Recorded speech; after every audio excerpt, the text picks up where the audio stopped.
সুপ্রিয় দর্শক, শুভেচ্ছা, আসসালামু আলাইকুম। আমি M A Muhith Khan, NTV ইউরোপের নিয়মিত আইন বিষয়ক অনুষ্ঠান আইন ও অধিকার থেকে বলছি। এনটিভি ইউরোপের এই নিয়মিত অনুষ্ঠানটি দেশ এবং বিদেশ থেকে আপনারা যারা দেখছেন তাদের সবাইকে আমন্ত্রণ জানাচ্ছি। দর্শক, অনুষ্ঠানের প্রারম্ভে আমি সূরা আল বাকারার একটি আয়াত দিয়ে শুরু করছি। বিসমিল্লাহির রহমানির রহিম। এই আয়াতটিতে আল্লাহ পাক বলেছেন এইভাবে, ইহদিনাস সিরাতাল মুস্তাকিম। এর অর্থ হচ্ছে, হে আল্লাহ, আপনি পথহারা মানুষদেরকে পথ প্রদর্শন করুন। কেন কথাটি দিয়ে আজকে অনুষ্ঠানটি শুরু করছি? আজকে অনুষ্ঠানটি শুরু করার প্রারম্ভে আমার প্রাণপ্রিয় মশিউর ভাই, যিনি এই অনুষ্ঠানের দায়িত্বে নিয়োজিত, তিনি একটি কথা বলছিলেন। তিনি বলেছিলেন, একটা মানুষের যে পরিস্থিতি, সেই পরিস্থিতি দেখে আমরা কেউ হাসি, আর যে মানুষ সেই পরিস্থিতিতে পড়েছে সে মানুষ বুঝে এই পরিস্থিতিকে হাসার কিনা। তিনি বলেছিলেন যে আজকে অনুষ্ঠানটি শুরু করার আগে তিনি যখন ঘর থেকে বেরোয়েছেন, বাইরে বৃষ্টি পড়ছিল গুড়ি গুড়ি করে। হঠাৎ করে বৃষ্টির যে ফোর্স, এটি বৃদ্ধি পায়। রাস্তায় হাঁটার সময় ওনার চোখের সামনে একজন মহিলা পেভমেন্টে মুখ থুবড়ে পড়ে যায়।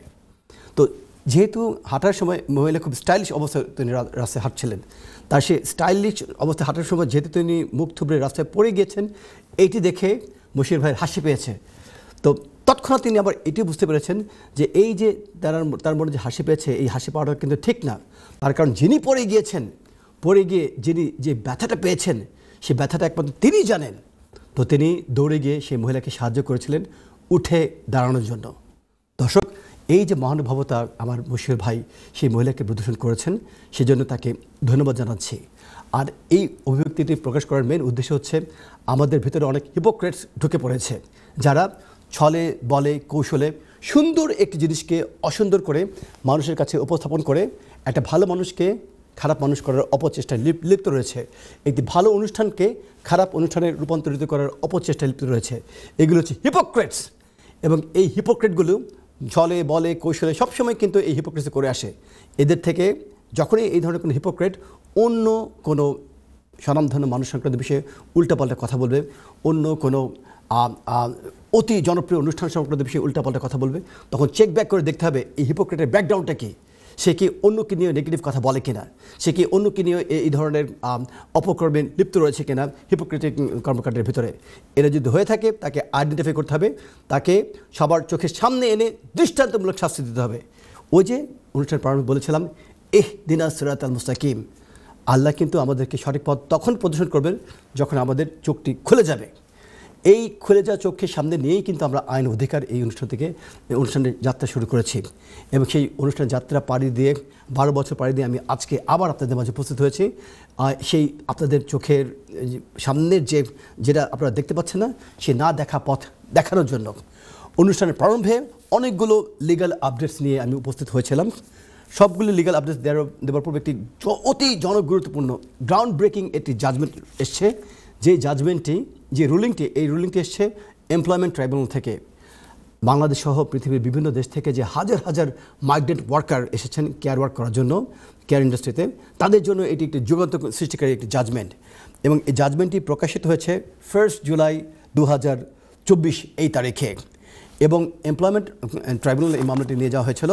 মামলাটির ব্যাকগ্রাউন্ডে একজন ইন্ডিয়ান ন্যাশনাল, তিনি 2023-তে ইন্ডিয়া থেকে যুক্তরাজ্যে প্রবেশ করেছিলেন একটি ব্রিটিশ, লন্ডনে অবস্থিত একটি ব্রিটিশ প্রাইভেট হেলথ কেয়ার কোম্পানিতে কেয়ার অ্যাসিস্ট্যান্ট হিসেবে কাজ করার জন্য। তিনি যুক্তরাজ্যে প্রবেশ করার পূর্বে একজন ইমিগ্রেশন এজেন্টকে প্রায় 20,000 পাউন্ডের উপরেও তিনি একটি অর্থ প্রদান করেছিলেন এই ভিসাটি অর্জন করার জন্য।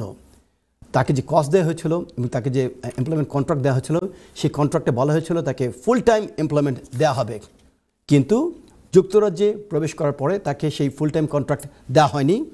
এমপ্লয়ের পক্ষ থেকে তাকে 3 দিনের জন্য ট্রেনিং দেওয়া হয়েছে, এখানে সেখানে পাঠানো হয়েছে, কিন্তু ফুল টাইম কাজের যে বিষয়টি, তাকে সেই কাজ দেওয়ার ক্ষেত্রে অবহেলা করা হচ্ছিল।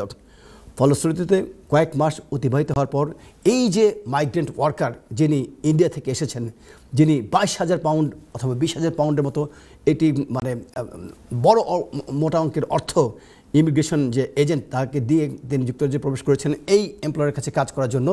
কাজ না পেয়ে তিনি তখন ডেস্টিটিউট হয়ে গিয়েছেন, অর্থাৎ পথের ভিখারির মতো হয়ে গিয়েছেন। নভেম্বর 2023 এই তারিখে তিনি এমপ্লয়ারকে বলেছিলেন যে যদি তাকে কাজ দেওয়া না হয় তাহলে কিন্তু তার বিরুদ্ধে লিগ্যাল অ্যাকশন নেওয়া হবে। যখন তিনি এই হুমকিটি দিয়েছিলেন এমপ্লয়ারকে, ঠিক পরের দিনই তাকে এমপ্লয়ার ডিসমিস করে দেয় এমপ্লয়মেন্ট থেকে, এবং এই বিষয়টিকে আনফেয়ার ডিসমিসাল হিসেবে গণ্য করা হয়েছিল এমপ্লয়মেন্ট ট্রাইব্যুনালে। এবং এই যে ভিকটিম যে কেয়ার ওয়ার্কার, তিনি কিন্তু ফরেন কেয়ার ওয়ার্কার, তিনি কিন্তু যুক্তরাজ্যের কোনো ব্রিটিশ ন্যাশনাল নয়। তিনি তখন এই বিষয়টিকে এমপ্লয়মেন্ট ট্রাইব্যুনালে নিয়ে গিয়েছিলেন এবং মামলাটির এমপ্লয়মেন্ট ট্রাইব্যুনালে পৌঁছার পূর্বে যখন ইনিশিয়াল স্টেজে যেটাকে বলা হয় প্রি স্টেজ, সেই স্টেজে যখন এমপ্লয়ারের সাথে যোগাযোগ করেছিলেন এই ভিকটিমের সলিসিটর, তখন কিন্তু সেই এমপ্লয়ার বলেছিল তাকে কোনো ধরনের কম্পেনসেশন প্রদান করা হবে না। যখন মামলাটি এমপ্লয়মেন্ট ট্রাইব্যুনালে পৌঁছায়, এমপ্লয়মেন্ট ট্রাইব্যুনালের মহামান্য বিচারপতি এটি রুলিং জারি করেছেন। হুঁশিয়ারি উচ্চারণ করে তিনি বলেছেন যে যেভাবে এই মাইগ্রেন্ট ওয়ার্কারকে টার্মিনেট করে দেওয়া হয়েছে, তার এমপ্লয়মেন্ট থেকে তাকে ডিসমিস করে দেওয়া হয়েছে, এটি একটি আনফেয়ার ডিসমিসাল। এবং এই কারণে যত মাস ধরে উক্ত যে কেয়ার ওয়ার্কার যুক্তরাজ্যে যার কাজ করার কথা ছিল, যত মাস ধরে তাকে এই পেমেন্টটি করা হয়নি, সেই পেমেন্টটি যাতে তাকে করা হয় এই জন্য এমপ্লয়মেন্ট ট্রাইব্যুনাল থেকে একটি রুলিং জারি করা হয়েছে এবং এমপ্লয়ারকে বাধ্য করতে বলা হয়েছে সে যাতে এই পেমেন্টটি প্রদান করে। তো কেন আমি বলেছি এটি গ্রাউন্ড ব্রেকিং জাজমেন্ট? এই অর্থে এটি গ্রাউন্ড ব্রেকিং জাজমেন্ট যে আমাদের বাংলাদেশি কমিউনিটির ভিতরে কিন্তু ডানে বায়ে সামনে পেছনে এভাবে হাজার হাজার মাইগ্রেন্ট ওয়ার্কার রয়েছেন যারা কেয়ার ওয়ার্ক নিয়ে যুক্তরাজ্যে প্রবেশ করেছেন। তাদের জন্য একটি সুসংবাদ, যদি কোনো এমপ্লয়ার আপনাদেরকে নিয়ে আসেন যুক্তরাজ্যে, আপনাদের কাছে যদি কোনো এগ্রিমেন্ট থেকে থাকে যে এমপ্লয়ার আপনাকে ফুল টাইম এমপ্লয়মেন্ট দেবে, আর যদি সেই ফুল টাইম এমপ্লয়মেন্ট না দিয়ে আপনাকে বঞ্চিত করা হয়, আপনাকে রাস্তার ফকিরের মতো নিক্ষেপ করার অপচেষ্টা করা হয়, আপনাদেরকে কাজ থেকে যদি টার্মিনেট করে দেওয়া হয়, এটি হবে আনফেয়ার ডিসমিসাল। আপনারা কিন্তু এই বিষয়টিকে এমপ্লয়মেন্ট ট্রাইব্যুনাল নিয়ে গিয়ে মামলা দায়ের করে এই এমপ্লয়ের কাছ থেকে ক্ষতিপূরণ আদায় করতে পারবেন এবং আপনাদের কাছ থেকেও কিন্তু পুনরুদ্ধার করতে পারবেন। আর আমার ব্যক্তিগত অভিজ্ঞতা থেকে আমি আপনাদের সাথে আরেকটি মামলার ব্যাকগ্রাউন্ড আমি শেয়ার করছি। এই মামলাতে বাংলাদেশি একজন ক্লায়েন্ট, তিনি ভিকটিম, তিনি এসেছিলেন কেয়ার ওয়ার্ক করার জন্য যুক্তরাজ্যে বাংলাদেশ থেকে, এবং এটি আমার নিজস্ব মামলা। এবং কি হয়েছে সে জায়গাতে, এই ভদ্রমহিলা ইংল্যান্ডে ঢোকার পর 7 মাস তিনি কাজ করেছিলেন এমপ্লয়ারের সাথে। পরবর্তীতে তিনি প্রেগনেন্ট হয়ে যান। তো প্রেগনেন্ট হয়ে যাওয়ার কারণে তিনি তার যে এমপ্লয়ার তাকে নোটিফাই করেছিলেন যে তিনি এখন আর কাজে যাবেন না, তিনি এখন ম্যাটারনিটি লিভে চলে যাবেন। এমপ্লয়ার পক্ষ থেকে তাকে বলা হয়েছিল তিনি হোয়াটসঅ্যাপের মাধ্যমে অথবা ইমেলের মাধ্যমে অথবা চিঠির মাধ্যমে যদি নোটিফিকেশন দেন যে তিনি ম্যাটারনিটি লিভে যাচ্ছেন, এটি কার্যকরী করা হবে। তো তিনি এই মহিলা হোয়াটসঅ্যাপে যে নাম্বারটি ছিল এমপ্লয়ার, সেই নাম্বারটিতে তিনি জানিয়ে দিয়েছিলেন যে তিনি ম্যাটারনিটি লিভে যাচ্ছেন। প্রেগনেন্ট অবস্থায় 1 মাসের মাথায় তাকে তার এমপ্লয়মেন্ট থেকে ডিসমিস করে দেওয়া হয়, টার্মিনেট করে দেওয়া হয়। তো এই মহিলার মাথায় আকাশ ভেঙে পড়ে। তো যখন তিনি আমার কাছে সাহায্য নেওয়ার জন্য উপস্থিত হয়েছিলেন, তখন মামলাটির বিভিন্ন ব্যাকগ্রাউন্ড দেখে আমি তাকে সাহায্য করার চেষ্টা করেছিলাম। এবং আমার সাহায্যের পরিপ্রেক্ষিতে আমরা যখন কোর্ট থেকে নোটিশ আমরা এমপ্লয়ারকে দেই এবং বিভিন্ন গ্রাউন্ড ব্রেকিং জাজমেন্টকে টেনে এনে এমপ্লয়ার লায়াবিলিটি স্টাবলিশ করি, তখন এমপ্লয়ার বাধ্য হয়ে এই মহিলাকে তার যে খালি ফুল টাইম যে এমপ্লয়মেন্টটি সেটি ফিরিয়ে দেবে তা কিন্তু নয়, বাধ্য হয়ে যে 1 বছরের ফুল ম্যাটারনিটি লিভ, সেই ম্যাটারনিটি লিভও কিন্তু প্রদান করতে এমপ্লয়ার সম্মত হয়েছে। এবং যখন ম্যাটারনিটি লিভ থেকে তিনি ব্যাক করবেন, মার্চ 2025 থেকে উক্ত মহিলাকে তার কাজে আবার রিইনস্টেট করা হবে, এই ধরনের এগ্রিমেন্টও আমাদের সাথে করেছে।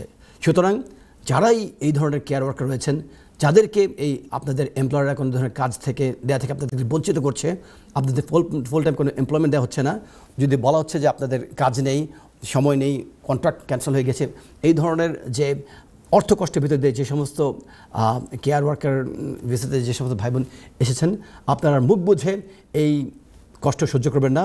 দক্ষ আইনজীবী সাহায্য নিয়ে এই এমপ্লয়ারদের বিরুদ্ধে আপনার মামলা দায়ের করতে পারবেন এবং জয়ী হলে আপনারা কম্পেনসেশন ক্লেম করতে পারবেন, আপনারা আপনাদের এমপ্লয়মেন্ট রিইনস্টেট করতে পারবেন এবং যতগুলো মাস আপনারা কাজ করেননি সেই কাজ না করা মাসগুলোর জন্য আপনাদেরকে ক্ষতিপূরণ দিতে বাধ্য হবে এমপ্লয়ার।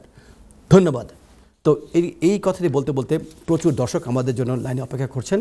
যেহেতু দর্শকরা হচ্ছেন আমাদের অনুষ্ঠানের প্রাণ, আমি দর্শক প্রশ্নে চলে যাচ্ছি। হ্যালো, আসসালামু আলাইকুম। আসসালামু আলাইকুম, কেমন আছেন ভাইয়া? ওয়ালাইকুম সালাম ভাই, ভালো আছি ভাই, আপনি কেমন আছেন?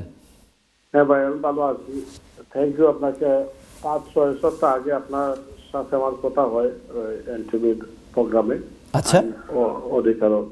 তো আপনি কিন্তু সাজেশন দিয়েছিলেন, আমি একটা ফিওবার করেছিলাম। জি, তো ইনশাল্লাহ আমার ওটা গ্রান্ট হয়ে গেছে আলহামদুলিল্লাহ। কথা বলার আগে আমাদের মিষ্টি আসবে কখন আমাদের এনটিভি অফিসের? না, মিষ্টি তো অবশ্যই আছে, অবশ্যই আছে। না, আমাদের কোনো মিষ্টি দেওয়ার দরকার নেই, আপনি আপনার ফ্যামিলিকে নিয়ে আসবেন, এনটিভির পক্ষ থেকে আমরা আপনাকে আপ্যায়ন করবেন ইনশাল্লাহ। ওকে, থ্যাংক ইউ। আপনি বলেছিলেন যে হবে ইনশাল্লাহ, কিছু ফর্মুলা দিয়েছিলেন। আপনার টোটাল কজন অ্যাপ্লিকেন্ট ছিল? আপনি আর আমি আর আমার বাচ্চা, একটা ছোট বাচ্চা ছিল, তো দুজন। তাহলে আপনাদের মিনিমাম 8,000 পাউন্ড মতো সেভ হয়ে গেছে আলহামদুলিল্লাহ। আলহামদুলিল্লাহ। অলমোস্ট। জি বলুন। তো ভাইয়া, ওরা ফিঙ্গারপ্রিন্টের ডেট দিচ্ছে, আমি লাস্ট উইক ফিঙ্গারপ্রিন্ট দিয়ে আসছি। জি। আর সবকিছু তো এর আগেই আপলোড করে দিয়েছিলাম পাওয়ার পরে। আর ফিঙ্গারপ্রিন্ট ডেট দিয়েছিল 2 সপ্তাহ পরে, তো 2 সপ্তাহ লাস্ট উইক গেছে। তো আমি আর আমার বাচ্চা দিয়ে আসছি। জি। তো আমাদের পাসপোর্ট রেখে দিচ্ছে আর কি। জি। তো এখন আমার প্রশ্ন হচ্ছে, মানে কতদিন সময় লাগতে পারে? এর আগে তো প্রায় 6 মাস সময় লেগেছিল। জি, আমি আপনার এক এক করে সবগুলি প্রশ্নের উত্তর দিয়ে দিচ্ছি। আপনার পাসপোর্ট রেখে দিয়েছে, এটার কি হবে? হোম অফিসের বর্তমান পলিসি এবং রুলস অনুযায়ী যদি কোনো মাইগ্রেন্টের লিভ রিমেন না থেকে থাকে এবং তাদের মানে অ্যাপ্লিকেশন করাকালীন সময়ে যদি তাদের ভ্যালিড কোনো লিভ না থেকে থাকে পাসপোর্টে, তো পলিসি অনুযায়ী সেই পাসপোর্টগুলোকে তারা হেল্প করে রাখে হোম অফিসের ভেতরে। এর অর্থ এই না যে আপনার পাসপোর্টে আজীবনের জন্য তারা মানে বন্দি করে রাখবে। পারমিশন দেওয়ার আগ পর্যন্ত হোম অফিসের কাছে পাসপোর্টগুলো রাখা হয়। পারমিশন দিয়ে দিলে আপনাকে পারমিশনের সাথে ভিসার সাথে পাসপোর্টগুলো আপনাকে ফেরত পাঠানো হবে, নাম্বার 1। নাম্বার 2, আপনি বলেছেন যে কতদিন সময় লাগতে পারে। ওদের হোম অফিসের মানে প্রেসক্রাইব গাইডলাইন্স অনুযায়ী সাধারণত প্রাইভেট লাইফ এই অ্যাপ্লিকেশনগুলোর সময়সীমা হচ্ছে 6 মাস থেকে 8 মাসের ভিতরে প্রদান করা হয়ে থাকে সিদ্ধান্ত। কিন্তু ইদানিং সময়ে আমরা দেখেছি যে হোম অফিসের উপর অনেক কেস ওয়ার্ক বৃদ্ধি পেয়েছে, কেস লোড বৃদ্ধি পেয়েছে। এমনকি হাজার হাজার ফি ওয়েভারের অ্যাপ্লিকেশনের স্তূপ জমে গিয়েছে হোম অফিসের কেস ওয়ার্কিং ইউনিটে। এই কারণে ইভেন ফি ওয়েভারের অ্যাপ্লিকেশনের সিদ্ধান্তগুলো আসতেও 4 থেকে 6 মাস সময় লাগছে। আর মেইন যে অ্যাপ্লিকেশন এফএলআর এফপি প্রাইভেট লাইফের যে অ্যাপ্লিকেশন সময়গুলো, এগুলি কোনো সময় আমরা দেখেছি 12 মাস, 14 মাস, অনেক সময় 16 মাসের সময় লাগছে। যদি এই সময়টা লাগেও আপনি একটু কষ্ট করে মানে ভিতরে যে আপনার কষ্ট, সে কষ্টকে সহ্য করে সংবরণ করে আপনাকে ওয়েট করতে হবে হোম অফিসের জন্য। আপনি যদি কোনো পুশ করার চেষ্টা করেন, রিমাইন্ডার দেওয়ার চেষ্টা করেন, অথবা যদি মনে করেন যে আর কোনো গ্রাউন্ড শো করে হোম অফিসকে নোটিফাই করলে আপনার কেসটিকে শক্তিশালী করবে, don't do this, leave it pending. এবং যদি 1 বছর সময় লাগে, 14 মাস সময় লাগে, 16 মাস সময় লাগে, একটু ওয়েট করেন। এবং আশা করি ইনশাল্লাহ, যেহেতু আপনার বাচ্চা আছে একজন এবং আপনার বাচ্চাকে সাথে নিয়ে আপনি অ্যাপ্লাই করেছেন, আপনার হয়ে যাবে ইনশাল্লাহ। না, আমরা অবশ্যই ডেট টু রিমাইন্ডে আছি আমরা। আচ্ছা, আমরা এটা এক্সটেনশনের জন্য তাও যদি সেটা যদি হয়ে থাকে, ডোন্ট ওয়ারি, আপনার পাসপোর্ট রাখার কথা না এই ধরনের অ্যাপ্লিকেন্টের ক্ষেত্রে, যেহেতু আপনার লিভ রিমেন্ট অলরেডি আছে। তারপরে যদি কেস ওয়ার্ক রেখে থাকে, আপনি এটা নিয়ে কোনো টেনশন করবেন না। যেহেতু এটা এক্সটেনশন অ্যাপ্লিকেশন, আপনাকে খালি শো করতে হবে আপনি প্রাথমিক অবস্থায় প্রথমবার যে অ্যাপ্লিকেশন সাবমিট করেছিলেন তখন আপনার যে সার্কামস্টান্সেস, আপনার যে পরিস্থিতি যা ছিল এখনও তাই আছে। এইভাবে যদি আপনি ডকুমেন্ট সাবমিট করে দেখাতে পারেন, মেডিকেল হেলথ এবং অন্যান্য সাপোর্টিং ডকুমেন্টসগুলি দিয়ে, ইনশাআল্লাহ আপনার কোনো সমস্যা হবে না ভাইয়া। না, ইনশাআল্লাহ অবশ্যই তো সমস্যা হওয়ার কথা না। আর আমার বড় বাচ্চাও। আর আরেকটা কথা বলছি, যেহেতু আপনার লিমিটেড, আমি একটু মানে একটু অ্যাডিশন অ্যাড করে কথা বলছি, যেহেতু আপনার লিমিটেড লিভ রিমেন্ট রয়েছে, ভ্যালিড লিভ রিমেন্ট, হোম অফিস তাদের প্রেসক্রাইব পলিসি অনুযায়ী সঠিক কাজ করেছে, আপনার পাসপোর্টে রেখেছে। এবং যখন পারমিশন দেওয়া হবে, পারমিশন দেওয়ার আগে আপনাকে পারমিশন লেটার দেওয়া হবে এবং বলা হবে আপনাকে বায়োমেট্রিক কার্ড দেওয়া হবে। বায়োমেট্রিক কার্ড যখন আপনাকে দেওয়া হবে, ওই একই সময় আপনার পাসপোর্টে ফেরত পাঠানো হবে। জি, ওরা ওই কথাই বলছে। সুতরাং আমার কথার সাথে কিন্তু ওদের কথা মিলে গিয়েছে। কিন্তু ডোন্ট ওয়ারি ভাইয়া, বি পজিটিভ। না, আমি ফোন করার হচ্ছে আপনাকে নিউজটা দেওয়ার। জি, বলছিলেন হবে ইনশাআল্লাহ, জি, আমাদেরকে জানিয়ে দিন। ধন্যবাদ, থ্যাংক ইউ সো মাচ ভাই, আমার মনটা ভরে গেছে আনন্দে। আপনি আরেকটা কাজ করবেন, যখন আপনার মেইন পারমিশন চলে আসবে তখনই কিন্তু আপনি আমাদেরকে ফোন দিয়ে জানাবেন যে মুহিত ভাই পেয়ে গেছে। ওকে ভাই, কাইন্ড, হ্যাঁ অবশ্যই দিব। আর আমার বড় বাচ্চা ব্রিটিশ হয়ে গেছে। জি এর আগে ওই লিভ টু রিমেইন ছিল, 10 বছর হওয়ার পরে আমি অ্যাপ্লিকেশন করেছিলাম। জি, তো 5-6 মাস আগে ব্রিটিশ হয়ে গেছে আর কি। কনগ্রাচুলেশনস ভাইয়া। এটাই হচ্ছে আমাদের মানে অ্যাচিভমেন্ট। আমি সবসময় একটা কথা বলে থাকি ভাইয়া, আমরা যে মুখে মুখে বলি ভাই আমার জন্য দোয়া করেন, আপনি বলেন হ্যাঁ দোয়া করবেন মোহিত ভাই, এটা কিন্তু দোয়া না। দোয়াটা তখনই যখন রাতে ঘুমাতে যাবেন, আপনি ঘুমাতে যাওয়ার পর অনেকে কথার সাথে মোহিত ভাইয়ের কথা মনে করবেন, আহারে আমার মোহিত ভাইটা, মুখে একটা আনন্দের হাসি আসলো, ওটাই কিন্তু দোয়া। আর না সত্যি যে আমি ওয়াইজ করতেছি যে আপনাদের প্রোগ্রাম আমি সবসময় দেখি। জি, তো আমি ওয়াইজ করতেছি যে আপনি কোন সপ্তাহ আসবেন। সুবহানাল্লাহ। তো এখন আমি একটু বাইরে ছিলাম, তো 12:30 হয়ে গেছে, আমি একটু তাড়াতাড়ি চলে আসতে দেখি মোহিত ভাই আসে কিনা। সুবহানাল্লাহ। তো দেখার পরে আমার মনটা ভরে গেছে। আর এটা মানে অবভিয়াসলি টু বি অনেস্ট, আমার ভিতরের কথা আমি প্রকাশ করলাম। সুবহানাল্লাহ, সুবহানাল্লাহ। Thank you so much, thank you so much. আনন্দে, কৃতজ্ঞতায়, আবেগে আপ্লুত হয়ে গেছে ভাই। সত্যি ভাই, আপনাদের মতো মানুষ টেলিভিশনে আসায় আমাদের মতো মানুষ অনেক অনেক উপকার হয় আমাদের।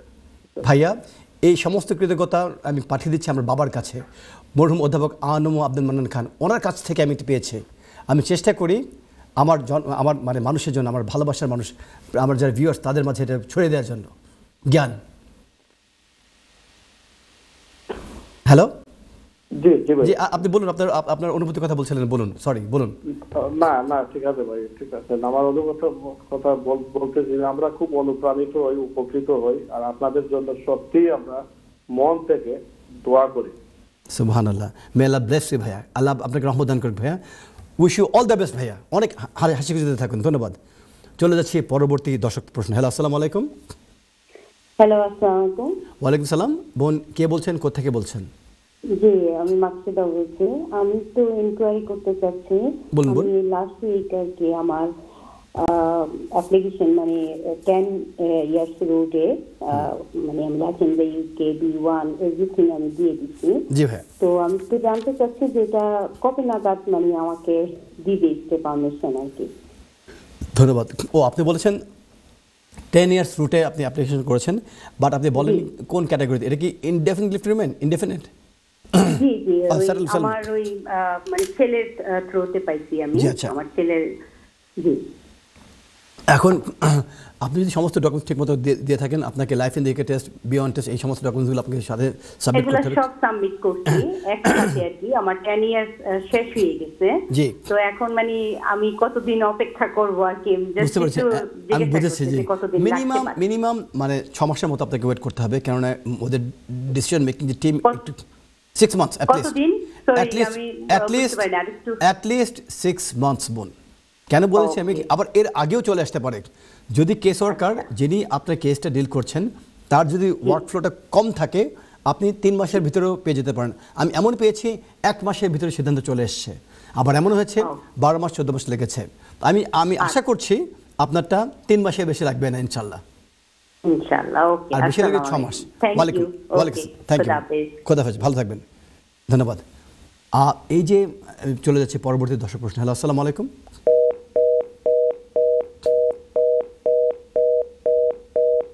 আমরা সেই দর্শককে হারিয়ে ফেলেছি। আমি চলে যাচ্ছি পরবর্তী দর্শক প্রশ্নে। হ্যালো, আসসালামু আলাইকুম। এই দর্শককে আমরা হারিয়ে ফেলেছি। চলে যাচ্ছি পরবর্তী দর্শক প্রশ্নে। হ্যালো, আসসালামু আলাইকুম। সুপ্রিয় দর্শক, আমি আপনার কাছে বিনীতভাবে অনুরোধ করছি, যিনি ফোন দিয়েছেন কাইন্ডলি আরেকজন চলে আসছি। হ্যালো, আসসালামু আলাইকুম। ওয়ালাইকুম সালাম। ভাইয়া কে বলছেন, কোত্থেকে বলছেন? হ্যাঁ, আমি প্রথম কল করেছিলাম। আচ্ছা, জি বলুন। জি, আমার আরেকটা প্রশ্ন তো রয়ে গেছিল। আমরা তো লিথুর রিমেনে আসছিলাম। জি। এখন আমি কি লাইভ ইন দ্য ইউকে আগে কমপ্লিট করে রাখবো? Very good idea. কেননা সামনে কিন্তু ইংলিশ ল্যাঙ্গুয়েজ টেস্ট সংক্রান্ত বিষয়ে খুব শক্ত বিধান আসছে। এই already life in the UK test খুব হার্ড টেস্ট, এবং যারা বাই বার্থ যারা ব্রিটিশ তারাও কিন্তু এই টেস্ট পরীক্ষাতে অংশগ্রহণ যদি করে আমি শিওর যে অনেকেই পাস করতে পারবেন না। এবং এই টেস্ট ইতিমধ্যে খুব খুব কঠিন একটি টেস্ট। আপনি যদি এখন টেস্টটি পাস করে ফেলেন, ভবিষ্যতে যদি আরও ভয়াবহ কঠিন কোন টেস্ট এসে থাকে কোনো সমস্যা নেই, কেননা লাইফ ইন দ্য ইউকে টেস্টের বর্তমান আইন অনুযায়ী that remains valid for life. আপনাকে একবার পরীক্ষা দিলে আপনাকে আর বিগত ভবিষ্যতে আর কখনো পরীক্ষা দিতে হবে না, আপনি শেষ করে ফেলেন এখনই। ওকে ভাইয়া, থ্যাংক ইউ। ইনশাআল্লাহ বি1 টেস্টের ডিউরেশন থাকে 2 বছরের জন্য। এই ক্ষেত্রে একটু ব্যাখ্যা আছে। ধরেন আপনি 2020-তে একবার বি1 টেস্ট দিয়ে এবং আপনি এক্সটেনশন করেছিলেন, এখন 2024-এ গিয়ে আপনি আরটি এক্সটেনশন করবেন। যেহেতু বিগত বছরে একবার সেই ইংলিশ ল্যাঙ্গুয়েজ টেস্ট দিয়ে আপনি এক্সটেনশন করেছিলেন, ভবিষ্যতে 2024-এ গিয়ে একই টেস্ট দিয়ে আপনি অ্যাপ্লাই করতে পারবেন। কিন্তু অনেক সময় অনেক কেস ওয়ার্কার এটা বোঝে না বোঝার কারণে যেহেতু বি1 টেস্টটি মাত্র 2 বছর ভ্যালিড থাকে, আমি সবসময় সাজেস্ট করি পারলে আর একটি নতুন বি1 টেস্ট দিয়ে দেন, কোনো ঝামেলায় গেলেন না। ঠিক আছে? জি ভাইয়া, থ্যাংক ইউ ভাইয়া, ধন্যবাদ। আমি চেষ্টা করবো যে লাইফ ইন দ্য ইউকে মানে স্টার্ট করার। এবং শোনেন, মরণ কামড় দিয়ে লাগবেন, পারিব না এই কথাটি বলিও না আর। পড়ে আসেন বাংলাদেশ থেকে, একবার না পারলে দেখো শতবার। এবং আপনি পাস করবেন ইনশাল্লাহ। পাস করে আমাকে ফোন দেবেন, মুই পাস করে ফেলেছি। ওকে, থ্যাংক ইউ ভাইয়া। থ্যাংক ইউ ভাইয়া, ধন্যবাদ। আপনি যদি পরীক্ষাতে পাস করতে পারেন সেই শুভকামনা রইল আমাদের পক্ষ থেকে। চলে যাচ্ছি পরবর্তী দর্শক প্রশ্ন। হ্যালো, আসসালামু আলাইকুম। হ্যালো, আমি অন্যান্য দর্শকদের উদ্দেশ্যে বিনীতভাবে অনুরোধ করছি, আমাদেরকে টেলিফোন করার সময় আপনাদের টেলিভিশন সাউন্ডটি বন্ধ করে দেবেন, মিউট করে দেবেন এবং আপনার টেলিফোনে সরাসরি আপনাদের প্রশ্ন আমাদেরকে জিজ্ঞেস করবেন। যেটি বলেছিলাম, টেলিভিশনের সাউন্ডটি বন্ধ করে দেবেন অথবা মিউট করে দেবেন, টেলিফোনে সরাসরি আমাদের সাথে আপনাদের প্রশ্ন জিজ্ঞেস করবেন। অথবা যে রুমে টেলিভিশনটি রয়েছে সেই রুমটি ত্যাগ করে পাশের রুমে চলে যাবেন, সেই রুম থেকে আমাদের সাথে কথা বলবেন। ধন্যবাদ। পরবর্তী চলে যাচ্ছে পরবর্তী দর্শক প্রশ্ন। আমরা এই দর্শক হারিয়ে ফেলেছি। তো যে জায়গাতে থেমে গিয়েছিলাম, একজন দর্শক প্রশ্ন করেছিলেন, দুজন দর্শক আজকে প্রশ্ন করেছিলেন কতদিন সময় লাগতে পারে। তো আমরা দেখেছি যে সাম্প্রতিক সময়ে হোম অফিসের যে সিদ্ধান্ত যে ইউনিট থেকে দেওয়া হয়, কেস ওয়ার্ক যে ইউনিট, সেই ইউনিটটি অনেক হাজার অ্যাপ্লিকেশনের যে অ্যাপ্লিকেশনের ভারে তারা পর্যদস্ত অবস্থা রয়েছে এবং অ্যাজ এ রেজাল্ট তাদের যে প্রেসক্রাইব টাইম লিমিট 6 মান্থস অথবা 8 মান্থস অথবা 1 ইয়ার, এই টাইম লিমিট তারা মেনটেন করতে পারছে না। শুধু তাদের প্রতি আমাদের সহানুভূতি দেখাতে হবে, সেই হোম অফিসের প্রতি আমাদেরকে যদি মহানুভবতা দেখাতে হবে। একটু ধৈর্য ধরে অপেক্ষা করলে ইনশাআল্লাহ আপনারা আপনাদের অ্যাপ্লিকেশনের সাফল্য অর্জন করতে পারবেন। আর life in the UK test এই সংক্রান্ত বিষয়ে কথা বলতে গিয়ে থেমে গিয়েছিলাম যে যেই টেস্টটি একবার পাশ করলে হয়ে যায়, এই টেস্টটি একবার পাশ করার পর ভবিষ্যতে বারংবার 2 বছর 3 বছর 5 বছর পর এই অথবা 10 বছর পর টেস্ট দেওয়ার কোনো রুলস এখনও ইমিগ্রেশন আইনে নেই, এটি একবার পাশ করলে হয়ে যায়। তো যারা অতীতে life in the UK test pass করেছিলেন নতুন আইনটি আসার আগে সাম্প্রতিক সময়ে, অনলাইন থেকে এখন আপনাদেরকে একটি রেফারেন্স নাম্বার দিয়ে দেওয়া হয়, ইমেলের মাধ্যমে একটি কনফার্মেশন দেওয়া হয় যে আপনি যিনি অ্যাপ্লিকেন্ট তিনি life in the UK test pass করেছেন কিনা। অতীতে যারা এই পাসটি করতেন তাদেরকে একটি চিঠি প্রদান করা হতো যে তারা life in the UK test pass করে ফেলেছেন। বর্তমানে কিন্তু সেই চিঠির বিষয়টি নেই, তাদেরকে একটি ইমেল দেওয়া হয়। সেই যে ইমেলটি আপনাদের কাছে আসবে, ইমেলের ভিতর যে কোড নাম্বারটি থাকবে, যে রেফারেন্স নাম্বারটি থাকবে, সেটি আপনাদের অবশ্যই সতর্কতার সাথে সংরক্ষণ করতে হবে, অ্যাপ্লিকেশনের সাথে সাবমিট করতে হবে। এই বলে আমরা ছোট একটি বিজ্ঞাপন বিরতি চলে যাচ্ছি। কোথাও যাবেন না, বিজ্ঞাপন বিরতি পরে আবার ফিরে আসছি, ততক্ষণ পর্যন্ত আমাদের সাথে থাকুন। জনপ্রিয় অনুষ্ঠান আইন ও অধিকার অনুষ্ঠানকে সাথে নিয়ে বিজ্ঞাপন বিরতি পূর্বে বিভিন্ন দর্শক প্রশ্নের উত্তর দেওয়ার চেষ্টা করছিলাম, আপনাদেরকে বিভিন্ন তথ্য দিয়ে, উপাত্ত দিয়ে এবং নতুন যে ইমিগ্রেশন রুলস এসেছে সেই সংক্রান্ত রুলসগুলো এবং আপডেটসগুলো দিয়ে আপনাদেরকে সাহায্য করার চেষ্টা করছিলাম। এ পর্যায়ে তার কোনো ব্যতিক্রম হবে না। তো এই দ্বিতীয় অধ্যায় শুরু করার পূর্বে একটি গুরুত্বপূর্ণ একটি আপডেট দিচ্ছি আপনাদেরকে। অনেকেই একজন অ্যাপ্লিকেন্ট আমাকে টেলিফোন করে বলেছিলেন যে তিনি আপনাদের আমাদের শোতেই লাইভ শোতে বলেছিলেন যে তিনি 10 ইয়ার্স রুট টুয়ার্ড সেটেলমেন্টে তিনি অ্যাপ্লাই করেছেন, তিনি life in the UK test pass করেছেন এবং অন্যান্য ইংরেজি যে রিকোয়ারমেন্টসগুলো রয়েছে বি1 টেস্ট পাস করে তিনি অ্যাপ্লিকেশন সাবমিট করেছেন। তিনি কতদিন অপেক্ষা করবেন এই বিষয়টি। তো যারাই 10 ইয়ার্স রুট টুয়ার্ড সেটেলমেন্টে অ্যাপ্লিকেশন সাবমিট করছেন তাদের জন্য নতুন আরেকটি আইন এসেছে। আমি আবার বলছি, যারাই 10 years route towards settlement long রেসিডেন্সের আন্ডারে যারাই অ্যাপ্লিকেশন সাবমিট করবেন for indefinite leave to remain, সেক্ষেত্রে নতুন একটি আইন এসেছে। নতুন এই আইনটি কার্যকরী করা হয়েছে 11 এপ্রিল 2024 এই তারিখ থেকে। এর অর্থ হচ্ছে কতদিন একজন অ্যাপ্লিকেন্ট যুক্তরাজ্যের বাইরে অবস্থান করতে পারবেন যে ব্যক্তি 10 ইয়ার্স যুক্তরাজ্যে বসবাস করার পর 10 ইয়ার্স পরে যিনি ইনডেফিনিট লিভ রিমেইনের জন্য অ্যাপ্লাই করবেন সেই ব্যক্তি কতদিন যুক্তরাজ্যের বাইরে অবস্থান করতে পারবেন? 11 এপ্রিল 2020 এই তারিখের পূর্বে আইনের অধীনে বিধান ছিল এই, উক্ত ব্যক্তি বিগত 10 বছরে 548 দিনের বেশি অবস্থান করতে পারবেন না। আমি আবার বলছি, 11 এপ্রিল 2024 এই তারিখের পূর্বে আগের আইনের অধীনে উক্ত ব্যক্তি যুক্তরাজ্যের বাইরে 548 দিনের বেশি 10 বছরে অবস্থান করতে পারবেন না। আর নতুন যে আইনটি 11 এপ্রিল 2024 থেকে কার্যকরী করা হয়েছে, সেই আইনের বিধানের উপর এই 548 দিনের কোনো কথা বলা হয়নি। বলা হয়েছে ইন এনি গিভেন 12 মান্থস, অর্থাৎ বিগত বছরগুলোতে যে কোনো 12 মাসের ভিতরে উক্ত ব্যক্তি 180 দিনের বেশি বাইরে অবস্থান করতে পারবেন না। যদি সে ব্যক্তি যে কোনো 1 বছর, 12 মাসে 1 বছর, যে কোনো 1 বছরে উক্ত ব্যক্তি যদি 180 দিনের বেশি যুক্তরাজ্যের বাইরে অবস্থান করেন, তাহলে উক্ত ব্যক্তি 10 ইয়ার্স টুয়ার্ড সেটেলমেন্টের অ্যাপ্লিকেশন দিয়ে যখন সাবমিট করবেন, সেই ক্ষেত্রে যেহেতু তিনি বিগত যে কোনো 1 বছরে 180 দিন যুক্তরাজ্যের বাইরে অবস্থান করেছিলেন, সেই কারণে উক্ত ব্যক্তির অ্যাপ্লিকেশনের সাকসেসফুল হওয়ার ক্ষেত্রে সমস্যা তৈরি করতে পারে। তো এই বিষয়টি একটু আপনাদেরকে কেয়ারফুল থাকতে হবে। এবং যখনই যাদেরই লিমিটেড লিভ রিমেইন রয়েছে এবং যারাই ভবিষ্যতে ইনডেফিনিট লিভ রিমেইনের জন্য অ্যাপ্লাই করবেন, যখনই আপনারা দেশের বাইরে বেড়াতে যাবেন, চেষ্টা করবেন 1 মাস অথবা 1.5 মাস এর বেশি যাতে সময় আপনারা দেশের বাইরে অতিবাহিত না করেন। কেননা বেশি লং টার্ম দেশের বাইরে অবস্থান করলে ভবিষ্যতে আপনারা যখন indefinite leave remain application submit করবেন, সেই অ্যাপ্লিকেশন সাকসেস হওয়ার ক্ষেত্রে প্রতিবন্ধকতা তৈরি করতে পারে লং টার্ম যুক্তরাজ্যের বাইরে অবস্থান করার কারণে। একটু সচেতন হয়ে উঠুন। ধন্যবাদ। আর আরেকটি বিষয়, প্রচুর দর্শক আমাদের জন্য অপেক্ষা করছেন, দেখি দর্শকের প্রশ্ন চলে যাচ্ছে। হ্যালো, আসসালামু আলাইকুম শুভ দর্শক। হ্যালো, আমরা এই দর্শক হারিয়ে ফেলেছি। আর আরেকটি বিষয়, life in the UK test. অনেক প্রশ্ন আমাদের কাছে আসে যে লাইফ ইন দ্য ইউকে টেস্টকে একবার ভ্যালিড থাকে নাকি আবার ভবিষ্যতে পাস করতে লাগবে। বর্তমানে আইন অনুযায়ী life in the UK test একবার পাস করলে ভবিষ্যতে আর সেই টেস্টটি বারবার পাস করতে হয় না। এই একবার পাস করলেই it will remain valid for life in perpetuity. এই হলো একটা বিষয়।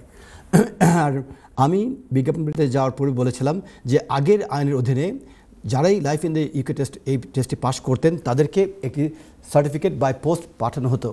বর্তমান আইনের অধীনে তাদেরকে আর সেই সার্টিফিকেট বাই পোস্টে পাঠানো হয় না।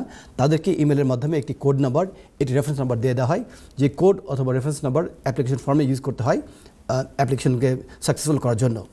যারা অতীত আইনের অধীনে অনেক অ্যাপ্লিকেন্ট রয়েছেন যারা অতীত আইনের অধীনে যাদেরকে লাইফ ইন দ্য ইউকে টেস্টের লেটারটি দেওয়া হয়েছিল এবং সেই লেটারটি তারা ব্যবহার করে তৎকালীন সময়ে তারা লিভ রিমেইন পেয়ে বর্তমানে তারা ইনডেফিনিট লিভ রিমেইন নিয়ে অর্জন করে তারা যুক্তরাজ্যে অবস্থান করছেন।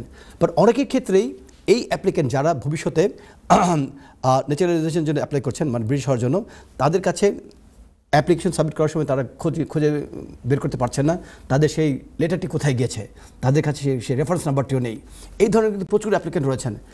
হোম অফিসের কাছে কখনো কিন্তু সেই সার্টিফিকেটটি, আমি দর্শক প্রশ্নে চলে যাচ্ছি। হ্যালো, আসসালামু আলাইকুম। ওয়ালাইকুম সালাম। বোন, কে বলছেন, কোথা থেকে বলছেন? বল জি, বলুন জি, আপনি প্রশ্ন করুন বোন, আমি শুনতে পাচ্ছি। আচ্ছা ভাইয়া, আমি মাকসুদা, আগে ফোন করছিলাম। তো আমি মহিত খানের বোন মাকসুদা, বলুন। জি, আমি তো 28 দিনের বেশি থাকি নাই, আর প্রপারলি আমার মনে হয় কোনো প্রবলেম হবে না ইনশাআল্লাহ। জি ইনশাআল্লাহ। তো আমি একটা বিষয়ে জানতে চাচ্ছি, আমার বোন মানে এই দেশে আর কি ওভারস্টে করেছে, তো নতুন ভাবে করে ওর কেসটা জমা দেওয়া হয়েছে। তো এখন ও কি পারবে life in the UK pass করার জন্য? একটু কয়েকটি শর্ত রয়েছে। Life in the UK test pass করার আগে, বুকিং দেওয়ার আগে আপনাকে পাসপোর্টের রেফারেন্স নাম্বার দেওয়া লাগে, ভ্যালিড পাসপোর্ট লাগে, আপনার এই কয়েকটি রিকোয়ারমেন্ট রয়েছে। যদি ওনার কাছে এই ডকুমেন্টসগুলি থেকে থাকে এবং দের ইজ পসিবিলিটি তিনি লাইফ ইন দ্য ইউকে টেস্টে উনি অ্যাটেন্ড করতে পারবেন উনি। আচ্ছা, থ্যাংক ইউ ভেরি মাচ। ধন্যবাদ বোন। ওয়ালাইকুম সালাম। আমি আপনার বোনের শুভকামনা করছি যাতে করে উনিও এই টেস্ট পাস করেন এবং যে অ্যাপ্লিকেশন সাবমিট করেছেন সেই অ্যাপ্লিকেশনে তিনি যাতে জয়লাভ করতে পারেন। চলে যাচ্ছি পরবর্তী দর্শক প্রশ্ন। হ্যালো, আসসালামু আলাইকুম। আমরা এই দর্শক হারিয়ে ফেলেছি। তো যে জায়গাতে থেমে গিয়েছিলাম সেই থামা জায়গা থেকে আমি আবার শুরু করছি। তো অনেকের কাছেই অতীত আইনের অধীনে যে life in the UK test pass করেছিলেন সেই সার্টিফিকেটটি তারা হারিয়ে ফেলেছেন, তাদের সেই সার্টিফিকেট কোনো রেফারেন্স নাম্বার নেই। এবং তাহলে তারা কী করবেন? ভবিষ্যতে যখন তারা ন্যাচারালাইজেশনের জন্য অ্যাপ্লাই করবেন, অ্যাপ্লিকেশন সাবমিট করবেন টু বিকাম ব্রিটিশ, তাদের কী করতে হবে। তো সেক্ষেত্রে আমি এই ধরনের বেশ কয়েকটি আমি কেস সাকসেসফুলি আমি আলহামদুলিল্লাহ সাফল্যজনকভাবে সেই ভাই বোনদেরকে আমি সাহায্য করেছিলাম। সেই ক্ষেত্রে যেহেতু বিগত বছরগুলোতে আপনারা একবার life in the UK test এই সার্টিফিকেটে আপনার ব্যবহার করেছিলেন ইনডেফিনিট লিভ টু রিমেইন অর্জন করার জন্য, সেই অ্যাপ্লিকেশনে যদি কোনো কপি আপনাদের কাছে থেকে থাকে এবং আপনারা যদি রেফারেন্স নাম্বার হারিয়ে যদি ফেলেন, হোম অফিস যখন আপনাদেরকে অ্যাপ্লিকেশন অ্যাপ্রুভ করে যে চিঠিটি আপনাদের দিয়েছিল, সেই চিঠি যদি আপনাদের কাছে থেকে থাকে, বায়োমেট্রিক কার্ড সেটাকে ব্যবহার করে আপনারা বলে দেবেন অ্যাপ্রক্সিমেটলি কোন ডেটে life in the UK test আপনারা পাস করেছিলেন এবং কোন সেন্টারে আপনারা গিয়েছিলেন, এবং সেই সেন্টারের অ্যাড্রেসটি আপনারা প্রদান করবেন। এবং এই তথ্যগুলি যদি দেন, হোম অফিসের রেকর্ডে কিন্তু থাকবে যে কোন ব্যক্তি অতীতে life in the UK test দিয়ে পাস করেছে, এবং তাদের কিন্তু ডিসক্রিপশন পাওয়ার রয়েছে। যদিও লাইফ ইন দ্য ইউকে টেস্টের রেফারেন্স নাম্বারটি দেওয়াটা বাধ্যতামূলক ন্যাচারালাইজেশন অ্যাপ্লিকেশনের ক্ষেত্রে, বাট তারপরেও এরকম বাধ্যতামূলক জায়গাতে যেহেতু আপনি এটি হারিয়ে ফেলেছেন, বাট আপনি পাস করে ফেলেছেন, আপনি অতীতে পাস করেছিলেন, why would you become a victim of the system or the rules where you have already passed in the test. সেই ক্ষেত্রে এটি সুন্দর করে যদি প্রেজেন্টেশনটা আপনারা সাবমিট করেন, ব্যাখ্যা দিয়ে দেন অ্যাপ্লিকেশন ফর্মের ভেতরে যে অতীতে আপনারা একবার পাস করেছিলেন, এবং হোম অফিসের ভিতরে যারা কেস ওয়ার্কার তারা কিন্তু যে কোনো application within the immigration rules এবং আউটসাইড দি ইমিগ্রেশন রুলস কিন্তু তারা অ্যাপ্লিকেশন করতে পারে, তাহলে আপনার সেই ক্ষেত্রেও আপনারা কিন্তু সাকসেস অর্জন করতে পারবেন। তো বলতে বলতে আমরা ছোটো একটি বিজ্ঞাপন বিরতির দ্বারপ্রান্তে চলে এসেছি। সুপ্রদর্শক, শুভেচ্ছা আরেকবার। বিজ্ঞাপন বিরতির পর আমি আবার ফিরে এসেছি আপনাদের অতি জনপ্রিয় অনুষ্ঠান আইন অধিকার, এই অনুষ্ঠানকে সাথে নিয়ে। বিজ্ঞাপন বিরতির পূর্বে বিভিন্ন দর্শক প্রশ্নের উত্তর দেওয়ার চেষ্টা করছিলাম, বিভিন্ন আপডেটস দিয়ে আপনাদের মাঝে একটু গণসচেতনতা তৈরি করার চেষ্টা করছিলাম, নতুন যে আইনগুলো আসছে সেই আইনগুলোর দিক নির্দেশ করার জন্য। তো এই অধ্যায়ে তার কোনো ব্যতিক্রম হবে না। তো দর্শক, অনেকেই আমাদের ভেতরে হাজার হাজার যে কেয়ার ওয়ার্কার রয়েছেন তাদেরকে টেস্কো থেকে, সেন্সবেরি থেকে এবং রেস্টুরেন্ট থেকে ধরে নিয়ে যাওয়া হচ্ছে, এবং তারা কিন্তু জানেন না যে তারা ভুল সিদ্ধান্ত নিয়ে অথবা অন্য কোনো কেউ হয়তো তাদেরকে ভুল অ্যাডভাইস করেছিলেন যে তারা যে সাপ্লিমেন্টারি যে ওয়ার্ক করতে পারবেন 20 আওয়ার্স, সেই ওয়ার্কটি তারা টেস্কো, সেন্সবেরি অথবা অন্য যে কোনো জায়গাতে তারা করতে পারবেন। বিষয়টি কিন্তু এরকম নয়। যখন একজন ব্যক্তি কেয়ার ওয়ার্ক নিয়ে হেলথ কেয়ার ভিসা নিয়ে যখন যুক্তরাজ্যে প্রবেশ করেছেন, তাদেরকে কাজ করতে হবে এই কেয়ার সেক্টরের ভেতরে, এবং সাপ্লিমেন্টারি যখন তারা কোনো কাজ করবেন 20 আওয়ার্স যে সাপ্লিমেন্টারি ওয়ার্কটা, সেই ক্ষেত্রে আইনের শক্ত বিধানের অধীনে বলে দেওয়া হয়েছে the job will need to be either in the same occupation code, অর্থাৎ সাপ্লিমেন্টারি যে কাজটি তারা করবেন এই কাজটিকে অবশ্যই হতে হবে in the same occupation code and at the same level as his or her main job। অর্থাৎ যেই সাপ্লিমেন্টারি কাজটি করবেন, একজন অ্যাপ্লিকেন্ট এসেছেন কেয়ার ওয়ার্কার হিসেবে যুক্তরাজ্যে কেয়ার ওয়ার্ক করার জন্য, তিনি কিন্তু যুক্তরাজ্যে আসেননি রেস্টুরেন্টে কাজ করার জন্য, তাহলে সেম অকুপেশন কোড সেখানে মিলছে না, এবং তার যে লেভেল, সে লেভেল অফ জবটি সেখানে মিলছে না। শুনুন, এই যে আইনের শক্ত বিধান, এই বিধানটির ভেতরে কিন্তু তারা ধরা পড়ছেন, এবং এরকম প্রচুর আমাদের কাছে ইনকোয়ারি আসছে, প্রচুর এরকম ভিকটিম আমাদেরকে টেলিফোন করছেন যে তারা এখন কী করবেন। এমন ঘটনা ঘটেছে গত কয়েক সপ্তাহ পূর্বে যে একজন ভদ্র মহিলা মানে টেলিফোনে কান্নায় ভেঙে পড়েছেন।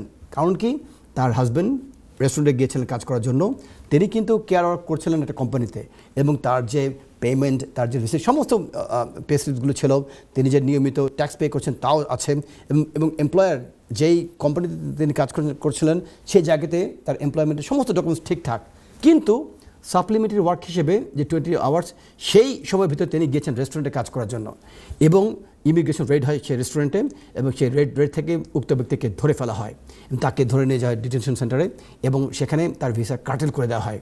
তার বিরুদ্ধে অ্যালিগেশন আনা হয় যে তিনি এসেছেন এখানে কেয়ার ওয়ার্ক করার জন্য, but he was found working in the restaurant. সুতরাং আপনারা যে কাজটি করবেন, যারাই কেয়ার ওয়ার্কার, কে কী অ্যাডভাইস করলো সেই অ্যাডভাইস শুনে আপনারা দৌড়ে গিয়ে ঝাঁপিয়ে পড়বেন না, আগে দেখবেন আইনটি কী, আইনটি বোঝার চেষ্টা করবেন। আইনের শক্ত বিধান হচ্ছে এই যে the job will need to be either in the same occupation code, care ইন্ডাস্ট্রিতে হতে হবে, and at the same level। সুতরাং যারাই কেয়ার ভিসাতে যুক্তরাজ্যে অবস্থান করছেন, দয়া করে আপনারা আপনাদের ভবিষ্যৎ জীবনকে নষ্ট করবেন না। দৌড়ে রেস্টুরেন্টে গিয়ে কাজ করতে গিয়ে মনে করবেন না যে সাপ্লিমেন্টারি ওয়ার্কের যে রাইটসটি আপনাদের রয়েছে, সেই রাইটসটি আপনাদেরকে দেওয়া হয়েছে রেস্টুরেন্টে কাজ করার জন্য। প্লিজ অনুরোধ আপনাদের প্রতি, আপনারা সচেতন হয়ে উঠুন। চলে যাচ্ছি দর্শক প্রশ্ন। হ্যালো, আসসালামু আলাইকুম। শুভ দর্শক, হ্যালো, শুভ দর্শক, আসসালামু আলাইকুম। আমরা এই দর্শক হারিয়ে ফেলেছি। অন্য দর্শকদের উদ্দেশ্যে আমি বিনীতভাবে অনুরোধ করছি, আপনারা যখনই আমাদেরকে টেলিফোন করবেন, টেলিফোন করার সময় আপনারা অনুরোধ করে দয়া করে আপনার টেলিফোনের কাছে এসে কথা বলবেন এবং আপনাদের টেলিভিশনের সাউন্ডটি বন্ধ করে দিয়ে, মিউট করে দিয়ে টেলিফোনে সরাসরি আপনাদের প্রশ্ন আমাদেরকে জিজ্ঞেস করবেন। আর আরেকটি বিষয়, আপনাদের মাঝে অনেক সময় অনেক দর্শক আমাদেরকে প্রশ্ন করেন, ইনস্ট্যান্টলি সঠিক তথ্যটি যেহেতু আমাদের কাছে সিস্টেম থাকে না। আমার বিগত যে লাইভ একটি ঈদের শো হয়েছিল, সেই শোতে আমরা 4 জন আইনজীবী একসাথে উপস্থিত ছিলাম। তো একজন দর্শক আমাকে প্রশ্ন করেছিলেন যে বাচ্চাদের ক্ষেত্রে হেলথ সারচার্জ কত হবে, অ্যাডাল্টদের ক্ষেত্রে হেলথ সারচার্জ কত হবে। ইনস্ট্যান্টলি সেই মুহূর্তে আমি আমার মাথায়, কারণ আমরা তো human being, to err is human being, আমরা ভুল করে ফেলতে পারি, আমার মাথায় সেই উত্তরটি ছিল না। আমার সাথে আরও 3 জন সম্মানিত আইনজীবী ছিলেন, তাদের মাথায় সেই উত্তরটি ছিল না। তো তাদের পক্ষ থেকে এবং এনটিভির পক্ষ থেকে সঠিক তথ্যটি আপনাদেরকে আজকে দিয়ে দিচ্ছি। প্রথমত, যে সমস্ত অ্যাপ্লিকেন্ট প্রাইভেট এবং ফ্যামিলি লাইফের অধীনে যারা অ্যাপ্লিকেশন সাবমিট করবেন ফেব্রুয়ারি 2024 পর থেকে, তাদেরকে 2টো অ্যাপ্লিকেশন ফি দিতে হবে। হ্যালো, আসসালামু আলাইকুম। আমি দর্শক প্রশ্ন চলে যাচ্ছি, আমি গুরুত্বপূর্ণ তথ্য দিয়ে দেবো আপনাদেরকে। হ্যালো, আসসালামু আলাইকুম। বোন, কে বলছেন, কোথা থেকে বলছেন? আমি বেগমের মাত্রা লন্ডন থাকি।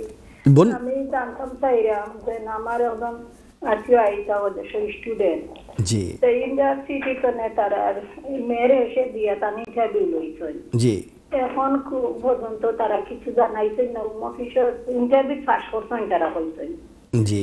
আর এখন পর্যন্ত অফিসে যে অ্যাপ্লিকেশন করতে একটা তো কইছেন একটা কাগজ দিবা, কাগজ এখনো দিছই না। জি, তো তো ইউনিভার্সিটি তো না কাগজ দিবা, কাগজ পাইয়া করতে। কোন জায়গা থেকে কাগজ দেবে বলছো বোন? কোন জায়গা থেকে? ইউনিভার্সিটি থেকে। ও, বিআরপি থেকে কার্ড দেবে, মানে ফিঙ্গারপ্রিন্ট? ফিঙ্গারপ্রিন্ট থেকে। আচ্ছা, স্টুডেন্ট আইতা বাংলাদেশ থেকে? বাংলাদেশ থেকে আইতা। ওনার ইন্টারভিউ হয়ে গিয়েছে? ইন্টারভিউ হয়ে গেছে, ইন্টারভিউ পাস করতে সেপ্টেম্বরে ভর্তি ডেট। আচ্ছা আচ্ছা, আপনি কোনো ওয়ারি করবেন না গো বোন। তার কারণ হচ্ছে সেপ্টেম্বর এখনও 1 মাস বাকি আছে, জুলাই, অগাস্ট, সেপ্টেম্বর, জুলাইয়ের পরে অগাস্ট, আবার সেপ্টেম্বর। এখন হোম অফিসের ভিতর যদি তিনি সাকসেসফুলি ইন্টারভিউ দিয়ে থাকেন, তাই এর অর্থ হচ্ছে ইন্টারভিউ নেওয়ার মেন উদ্দেশ্য হচ্ছে দেখার জন্য যিনি অ্যাপ্লিকেন্ট তিনি জেনুইন স্টুডেন্ট কিনা, এবং তিনি হ্যাঁ আমি জি হয়। তো মানে ইন্টারভিউর মেইন উদ্দেশ্য এটাই যে উনি জেনুইন কিনা, কেননা প্রচুর ফ্রড হয়েছে এই ক্ষেত্রে। যেহেতু উনি ইন্টারভিউতে সাকসেসফুলি পাস করে গিয়েছেন, আপনি কোনো টেনশন করবেন না। ওনাকে হয়তো বা জুলাইয়ের ভিতরেই ওনাকে সিদ্ধান্ত দিয়ে দেওয়া হবে এবং ওনাকে পারমিশন দেওয়া হবে যে উনি যাতে যুক্তরাজ্যে আসতে পারেন। একটা চিঠি ওনাকে ইস্যু করা হবে, সেই চিঠি অথবা ইমেল দেওয়া হবে। সেই ইমেল নিয়ে তিনি, ওনার পাসপোর্ট হতে হবে এখনও বাংলাদেশের যে হাইকমিশন, ব্রিটিশ হাইকমিশন, সেখানে রয়ে গিয়েছে। অথবা যদি পাসপোর্ট ফেরত দেওয়া হয়, ইমেলে বলে দেওয়া হবে পাসপোর্টটি নিয়ে ব্রিটিশ হাইকমিশনে যাওয়ার জন্য বাংলাদেশে ওনাকে ভিসা দিয়ে দেওয়া হবে ইনশাল্লাহ। এবং উনি সেপ্টেম্বরের আগে এখানে চলে আসবেন, আপনি কোনো টেনশন করেন না। তারা কইসলা যেন, তারা কইসলা একটা কাগজ যাইব কিটা কলেজ থেকে, ওটা পাইয়া অ্যাপ্লাই করতে আরে কাগজপত্র দিয়ে। ও আচ্ছা, কলেজ থেকে যে কাগজটা যাবে এটাকে বলা হয় কস্ট লেটার। তো cash letter, GI CAS, cash letter, certificate চিঠি। কলেজ থেকে যদি চিঠি না গিয়ে থাকে তাহলে কিন্তু খুব সন্দেহজনক এটা। সেক্ষেত্রে কলেজের সাথে তাড়াতাড়ি আপনারা যোগাযোগ করুন, কলেজকে পুশ করুন যে তোমরা যে চিঠিটা তোমাদের পাঠানোর কথা তাড়াতাড়ি সেই চিঠিটা পাঠাও। তখন আপনার বাংলাদেশ থেকে যে আত্মীয় ইংল্যান্ডে আসতে যাচ্ছেন স্টুডেন্ট ভিসায়, তাকে বলবেন যে কলেজের এই চিঠিটা সাথে নিয়ে, উনি যে ইন্টারভিউতে অ্যাটেন্ড করেছেন, উনি যে সাকসেসফুলি ইন্টারভিউ শেষ করেছেন, সেই 2টো প্রমাণ সাথে নিয়ে বাংলাদেশ হাইকমিশনে একটা ব্রিটিশ হাইকমিশনে একটা ইমেল পাঠানোর জন্য যে কাইন্ডলি আমাকে তাড়াতাড়ি একটা সিদ্ধান্ত দাও। না, এটা ইওর লগে তার এজেন্সির লগে আছে, এজেন্সিও এটা ইও করার ডিল করার। আচ্ছা, তাহলে এজেন্সিকে একটু কাইন্ডলি রিকোয়েস্ট করেন, কেন এজেন্সির যারা লোকজন তারাও কিন্তু এখন মানে এই ধরনের স্টুডেন্ট না থেকে এরাও অনেক ব্যস্ত। তো সময় বের করে আপনি টেলিফোন না করে সরাসরি ইন পার্সন চলে যান, ওই এজেন্টকে যদি আপনি চিনে থাকেন, গিয়ে আপনি রিকোয়েস্ট করেন যে তোমার কী করেছে দেখাও, আমার তো আত্মীয় এই ইন্টারভিউতে সে পাস করে ফেলছে, এখনই কিন্তু ওকে ভিসা দেওয়া হয়নি, তোমরা একটু আমাকে হেল্প করো। তখন ওরা আপনাকে একটা ডকুমেন্টস দেবে যেটা দেওয়ার কথা, ওটা দিয়ে আপনি বললেন বাংলাদেশ থেকে যে আত্মীয় যে ইংল্যান্ডে আসতে চাচ্ছেন তাকে বললেন ব্রিটিশ হাইকমিশনে একটু রিকোয়েস্ট করার জন্য, হয়ে যাবে ইনশাল্লাহ। কোনো টেনশন করবেন না ইনশাল্লাহ, ঠিক আছে? আর আপনাকে ধন্যবাদ আপনি ফোন করার জন্য। এবং আমি এই বলতে বলতে ছোট্ট একটি বিজ্ঞাপন বিরতিতে চলে যাচ্ছি। আর আপনারা যারা আছেন আপনারা কোথাও যাবেন না, বিজ্ঞাপন বিরতির পর আমি আবার ফিরে আসছি। ততক্ষণ পর্যন্ত মুহিত খান, এনটিভি আইন অধিকার এই অনুষ্ঠানের সাথে থাকুন। সুপ্রদর্শক, শুভেচ্ছা আরেকবার। বিজ্ঞাপন বিরতির পর আমি আবার ফিরে এসেছি আপনাদের অতি জনপ্রিয় অনুষ্ঠান আইন ও অধিকার এই অনুষ্ঠানটিকে সাথে নিয়ে। দর্শক, অনুষ্ঠানের পূর্বে বিভিন্ন দর্শক প্রশ্নের উত্তর দিচ্ছিলাম এবং একটি জায়গাতে থেমে গিয়েছিলাম উত্তর দেওয়ার পূর্বে যে বর্তমান ইমিগ্রেশন আইনের অধীনে অ্যাডাল্ট অ্যাপ্লিকেন্ট যারা প্রাইভেট লাইফের অধীনে ফর ফার্দার লিভ রিমেনের জন্য অ্যাপ্লাই করবেন এবং যারা চাইল্ড অ্যাপ্লিকেন্ট যারা ফর ফার্দার লিভ রিমেনের জন্য অ্যাপ্লিকেশন সাবমিট করবেন, তাদের ক্ষেত্রে IHS অর্থাৎ ইমিগ্রেশন হেলথ চার্জটি কত হবে। তো আমরা বিগত একটি অনুষ্ঠানে, ঈদের অনুষ্ঠানে আমরা উপস্থিত হয়েছিলাম, 4 জন আইনজীবী ছিলাম একসাথে। ইনস্ট্যান্টলি আমরা সঠিক উত্তরটি আপনাদেরকে উপস্থাপন করতে পারিনি, তো তাদের পক্ষ থেকে সঠিক উত্তরটি আপনাদেরকে দিয়ে দিচ্ছি। একজন অ্যাডাল্ট অ্যাপ্লিকেন্ট, নতুন আইন যে আইনটি কার্যকরী করা হয়েছে 6 ফেব্রুয়ারি 2024 এই তারিখ থেকে, একজন অ্যাডাল্ট অ্যাপ্লিকেন্ট অ্যাপ্লিকেশন ফিটি সাবমিট করবেনই, পাশাপাশি তিনি যখন ইমিগ্রেশন হেলথ চার্জ দেবেন পার ইয়ার তাকে দিতে হবে 1035 পাউন্ড। আমি আবারও বলছি, একজন অ্যাডাল্ট অ্যাপ্লিকেন্টকে নতুন আইনের অধীনে যখন তিনি প্রাইভেট লাইফের অধীনে অ্যাপ্লিকেশন সাবমিট করবেন 1 বছরের জন্য তাকে দিতে হবে 1035 পাউন্ড ইমিগ্রেশন হেলথ সারচার্জ হিসেবে, ইমিগ্রেশন হেলথ চার্জ হিসেবে। যেহেতু অ্যাপ্লিকেশনটি হচ্ছে 2 ইয়ার্স এবং 6 মান্থের জন্য, সে কারণে ইন টোটাল একটি অ্যাপ্লিকেশনের জন্য তাকে এক্সট্রা 2587 পাউন্ড দিতে হবে ইমিগ্রেশন হেলথ চার্জ হিসেবে। আর অন্যদিকে চাইল্ড অ্যাপ্লিকেন্ট যারা, তাদের জন্য একটু রিডিউসড একটি অ্যামাউন্ট রয়েছে, অর্থাৎ তাদেরকে যে হেলথ চার্জটি অল্প পরিমাণ দিতে হবে, সম্পূর্ণ দিতে হবে না। তাদের ক্ষেত্রে যাদের বয়স 18 বছরের নিচে যে সমস্ত অ্যাপ্লিকেন্ট, হেলথ সারচার্জটি হচ্ছে 776 পাউন্ড এবং 2 বছর 6 মাসের জন্য উক্ত চাইল্ড অ্যাপ্লিকেন্টকে 1940 পাউন্ড প্রদান করতে হবে। অর্থাৎ একজন অ্যাডাল্ট অ্যাপ্লিকেন্টকে অ্যাপ্লিকেশন ফির পাশাপাশি হেলথ সারচার্জ বাবদ তাকে পে করতে হবে 2587 পাউন্ড। আর চাইল্ড অ্যাপ্লিকেন্ট যাদের বয়স 18 বছরের নিচে, তাদেরকে 2 বছর 6 মাস স্থায়ী অ্যাপ্লিকেশনের জন্য হেলথ চার্জ হিসেবে 1940 পাউন্ড দিতে হবে। তবে অ্যাপ্লিকেশনের ক্ষেত্রে কোনো চাইল্ড অ্যাপ্লিকেন্টদের কোনো ধরনের শিথিলতা দেওয়া হয়নি। অ্যাপ্লিকেশনের ক্ষেত্রে একজন অ্যাডাল্ট অ্যাপ্লিকেন্টকে যেভাবে 1048 পাউন্ড পে করতে হচ্ছে, একজন চাইল্ড অ্যাপ্লিকেন্টকেও একইভাবে 1048 পাউন্ড পে করতে হচ্ছে। এই বিষয়টি মাথায় রাখবেন। ধন্যবাদ। তো চলে যাচ্ছি সরাসরি দর্শক প্রশ্ন। হ্যালো, আসসালামু আলাইকুম। শুভ দর্শক, হ্যালো, আমরা এই দর্শককে হারিয়ে ফেলেছি। আর অন্যান্য দর্শকদের উদ্দেশ্যে আমি আবারও বিনীতভাবে অনুরোধ করছি, আমাদেরকে টেলিফোন করার সময় আপনাদের টেলিভিশনের সাউন্ডটি বন্ধ করে দিয়ে, মিউট করে দিয়ে টেলিফোনে সরাসরি আমাদের সাথে কথা বলবেন। প্রশ্নগুলো সংক্ষিপ্ত করে গুছিয়ে করবেন, যাতে করে আমরা আপনাকে সাহায্য করতে পারি। এবং এরকম হাজার হাজার অনেক দর্শক রয়েছেন যাদেরকে আমরা সাহায্য করতে পারি। তো যে জায়গাতে আমি একটু আগে থেমে গিয়েছিলাম, একজন সম্মানিত দর্শকের প্রশ্নের পরিপ্রেক্ষিতে তিনি জিজ্ঞেস করেছিলেন যে তার একজন আত্মীয়কে বাংলাদেশ থেকে স্টুডেন্ট ভিসায় তিনি নিয়ে আসছেন এবং উক্ত অ্যাপ্লিকেন্টের ইন্টারভিউ হয়ে গিয়েছে এবং ইন্টারভিউতে তিনি সাফল্য অর্জন করেছিলেন, এখনও কেন ভিসাটা হচ্ছে না। তো তার উদ্দেশ্যে এবং অন্যান্য যারা দর্শক যাদের একই ধরনের ইনকোয়ারি রয়েছেন তাদের উদ্দেশ্যে এই জায়গাটা আমি খোলাখুলি আলাপ করে ক্লিয়ার করে দিচ্ছি। প্রথমত, যখন একজন স্টুডেন্ট অ্যাপ্লিকেশন সাবমিট করেন তখন ডিটারমিন করার চেষ্টা করা হয় সে কি জেনুইন স্টুডেন্ট কিনা। দ্বিতীয়ত, যেই ইনস্টিটিউট অর্থাৎ যেই প্রতিষ্ঠান থেকে তিনি অধ্যয়ন করতে যাচ্ছেন সেই প্রতিষ্ঠানটির সাথে তার যোগাযোগ হয়েছে কিনা। এবং তৃতীয়ত, যে কোর্সটি তিনি অধ্যয়ন করতে আসছেন সেই কোর্সটি সংক্রান্ত বিষয়ে তিনি অবগত কিনা। এবং চতুর্থত, তিনি কোত্থেকে এই কোর্সটি সংক্রান্ত বিষয়ে জানতে পারলেন, তিনি কোন জায়গা থেকে এই ইনস্টিটিউট, কলেজ, ইউনিভার্সিটি সংক্রান্ত জানতে পারলেন, সেই বিষয়টিও খতিয়ে দেখার চেষ্টা করে হোম অফিসের পক্ষ থেকে। কেননা যখন কয়েক বছর আগে এই স্টুডেন্ট ভিসার যে ফ্লাড গেট ওপেন করে দেওয়া হয়েছিল, শত শত হাজার হাজার স্টুডেন্ট যুক্তরাজ্যে প্রবেশ করেছেন যারা জেনুইন স্টুডেন্ট না। এবং হোম অফিসের কাছে এখন বিভিন্ন ইনভেস্টিগেশনের পরিপ্রেক্ষিতে থেকে বের হয়ে এসছে এরকম প্রচুর স্টুডেন্ট রয়েছেন যারা জেনুইন স্টুডেন্ট না। যেহেতু ইমিগ্রেশন আইনকে অ্যাবিউজ করে একদল স্টুডেন্ট যারা স্টুডেন্ট নন তারা ঢুকে পড়েছেন যুক্তরাজ্যে, এই ঢলকে স্টপ করার জন্য, প্রতিবন্ধকতা করার জন্য এখন ইন্টারভিউর ব্যবস্থা করা হয়েছে। হয়তোবা আপনার যে ভিউয়ার আমাকে ফোন দিয়েছিলেন তার সেই আত্মীয়কেও জেনুইন টেস্টের অধীনে ইনভেস্টিগেট করা হয়েছে এবং তাকে প্রশ্ন করা হয়েছে। যেহেতু উনি সাফল্য অর্জন করেছেন ইন্টারভিউতে, যে কাজটি করতে হবে যে কলেজ অথবা যে এজেন্ট যারা এই প্রসেসটি করছেন তাদের কাছ থেকে একটি চিঠি নিয়ে, যেহেতু সেপ্টেম্বরে কোর্স স্টার্ট হয়ে যাচ্ছে এবং তিনি যদি সাফল্যজনকভাবে ইন্টারভিউ শেষ করে থাকেন এবং হোম অফিসের পক্ষ থেকে তাকে যদি ইমেলে কনফার্মেশন দেওয়া হয় যে তার ইন্টারভিউটি ছিল সঠিক, সাফল্যজনক, এই দুটোকে একসাথে করে বাংলাদেশে অবস্থিত ব্রিটিশ হাইকমিশনে এটি রিকোয়েস্ট পাঠানো যে তোমরা কাইন্ডলি তোমাদের প্রসেস এটি স্পিড আপ করো, কারণ আমার কোর্স স্টার্ট হচ্ছে সেপ্টেম্বর থেকে। আর আরেকটি বিষয়, যেহেতু আমরা এখন জুলাই মাসে রয়ে গেছি, জুলাই এবং অগাস্ট আরও 2 মাস আমাদের হাতে রয়েছে। তো যারা এই ধরনের অ্যাপ্লিকেন্ট রয়েছেন তাদের প্রতি আমার অনুরোধ হবে আপনারা জুলাইয়ের এন্ড পর্যন্ত অপেক্ষা করুন। এন্ডের অর্থাৎ জুলাই মাসের শেষের দিকে গিয়ে আপনারা অবশ্যই আপনাদের সিদ্ধান্ত পেয়ে যাবেন। ধন্যবাদ। চলে যাচ্ছি পরবর্তী দর্শক প্রশ্ন। হ্যালো, আসসালামু আলাইকুম শুভ দর্শক। হ্যালো,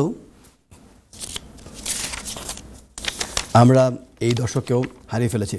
তো অনেকগুলো আপডেটের পাশাপাশি আরেকটি গুরুত্বপূর্ণ যে আপডেটটি আমি মনে করেছি আপনাদের জন্য জনগুরুত্বপূর্ণ, সেটা হচ্ছে সেকশন 3C লিভ। আপনারা জানেন আপনাদের ভিতরে অনেক অ্যাপ্লিকেন্ট রয়েছেন যাদের লিমিটেড লিভ টু রিমেইন পার হয়ে যাওয়ার পূর্বে ভ্যালিড অ্যাপ্লিকেশন হোম অফিসে সাবমিট করেছেন এবং তারা কোনো না কোনো জায়গাতে কাজ করছিলেন যখন তাদের বায়োমেট্রিক কার্ডটি ছিল। বাট যেহেতু তাদের লিভ টু রিমেইনের ভ্যালিডিটি পার হয়ে গিয়েছে এবং ভ্যালিড লিভ টু রিমেইন থাকাকালীন সময় তারা তাদের অ্যাপ্লিকেশন সাবমিট করেছেন, এই যে মধ্যবর্তী পর্যায়ে হোম অফিসের কাছ থেকে সিদ্ধান্ত আসার আগ পর্যন্ত যে মধ্যবর্তী পর্যায়ে, সেই পর্যায়ে তাদের কাছে এমন কোনো ইমিগ্রেশন ডকুমেন্টস নেই যে ডকুমেন্টস দিয়ে তারা প্রমাণ করতে পারবেন যে তাদের ভ্যালিড লিভ টু রিমেইন রয়েছে, রাইট টু ওয়ার্ক, এই যে রাইটটি, অধিকারটি তাদের রয়েছে। এবং এই জায়গাটিতে একটি গ্যাপ রয়ে গিয়েছে। এই গ্যাপটিকে ফুলফিল করার জন্য সেকশন 3C লিভ বলে একটি কথা রয়েছে। এটাকে কী বলা হয়? সেকশন 3C লিভের অধীনে 3টি এলিমেন্ট।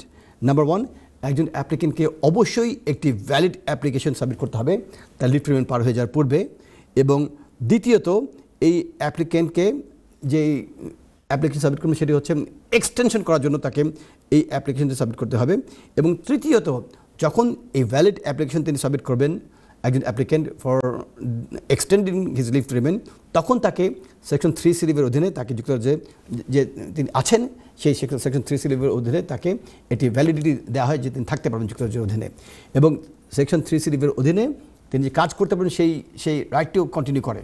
বাট যেহেতু কোনো ইমিগ্রেশন অর্থাৎ হোম অফিস থেকে কোনো ইমিগ্রেশন ডকুমেন্টস না দেওয়ার কারণে উক্ত ব্যক্তি অথবা হাজার হাজার ব্যক্তি তারা প্রমাণ করতে পারছে না এমপ্লয়ের কাছে যে তাদের রাইট টু ওয়ার্ক রয়েছে, অনেকেই চাকরি হারিয়ে, অনেকেই কর্ম হারিয়ে, অনেকেই মানবেতর জীবনযাপন করছেন। এই বিষয়টি হাইকোর্টে মূল্যায়িত হয়েছে। 9 জুন 2024 এই তারিখে হাইকোর্ট থেকে একটি গ্রাউন্ড ব্রেকিং জাজমেন্ট এসছে এবং হাইকোর্ট থেকে বলা হয়েছে যে home office has acted unlawful, অর্থাৎ হোম অফিস আনলফুলি অ্যাক্ট করেছে, অবৈধভাবে। কি একটি ডকুমেন্টারি প্রুফ যদি দেওয়া হতো এই অ্যাপ্লিকেন্টদেরকে যখন তাদের লিভ টু রিমেইন পেন্ডিং রয়েছে হোম অফিসের কাছে, যে ডকুমেন্টারি এভিডেন্স প্রমাণ করবে যে সেকশন 3C লিভের অধীনে তাদের যুক্তরাজ্যে থাকার যে অবস্থানটি এখনও বৈধ, এই ইমিগ্রেশন ডকুমেন্টস দিতে ব্যর্থ হওয়ার কারণে হোম অফিস হ্যাজ অ্যাক্টেড আনলফুলি। এবং এ কারণে হাইকোর্টের পক্ষ থেকে বলা হয়েছে হাজার হাজার মাইগ্রেন্ট তারা মানবেতর জীবনযাপন করেছে, তাদের জীবন একদম দারিদ্র্যের সর্বশেষ প্রান্তে উপনীত হয়েছে, এবং হোম অফিসের কোর্টের পক্ষ থেকে, হাইকোর্টের পক্ষ থেকে বলা হয়েছে যে হোম অফিসের কাছে কিন্তু ডিজিটাল প্ল্যাটফর্ম রয়েছে। আমি আবারও বলছি যে হোম অফিসের কাছে এমন অনেক স্কোপ রয়েছে, এমন অনেক ব্যবস্থা রয়েছে যেই ব্যবস্থার অধীনে ডিজিটাল একটি এভিডেন্স কিন্তু হোম অফিস প্রদান করতে পারতেন এই অ্যাপ্লিকেন্টদের কাছে। একটু দর্শক প্রশ্ন চলে যাচ্ছে, পরে আমি এই আপডেটটি শেষ করছি। হ্যালো, আসসালামু আলাইকুম।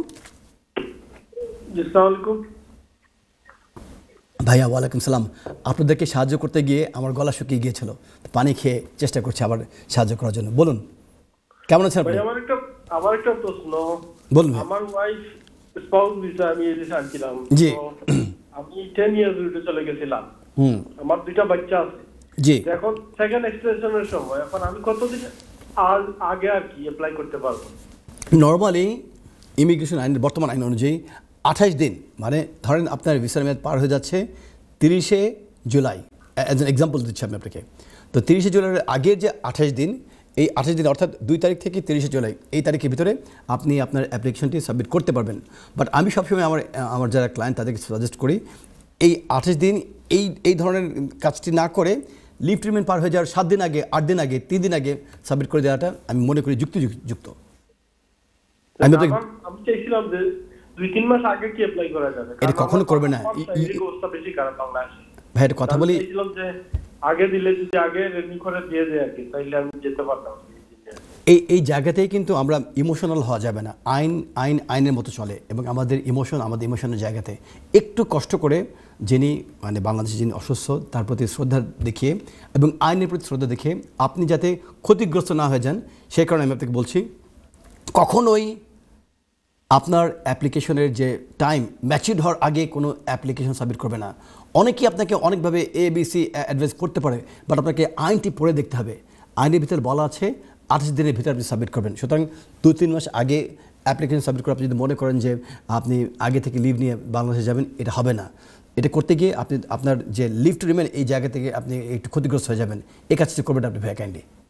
আর আমি আপনাকে সাজেস্ট করছি লিভ টু রিমেইন পার হয়ে যাওয়ার 28 দিনের ভিতরে করবেন, তবে একদম 28 দিন না, হয়তোবা 1 সপ্তাহ অথবা 7 দিন 5 দিন এর আগে আপনি অ্যাপ্লিকেশন সাবমিট করবেন আপনি দয়া করে।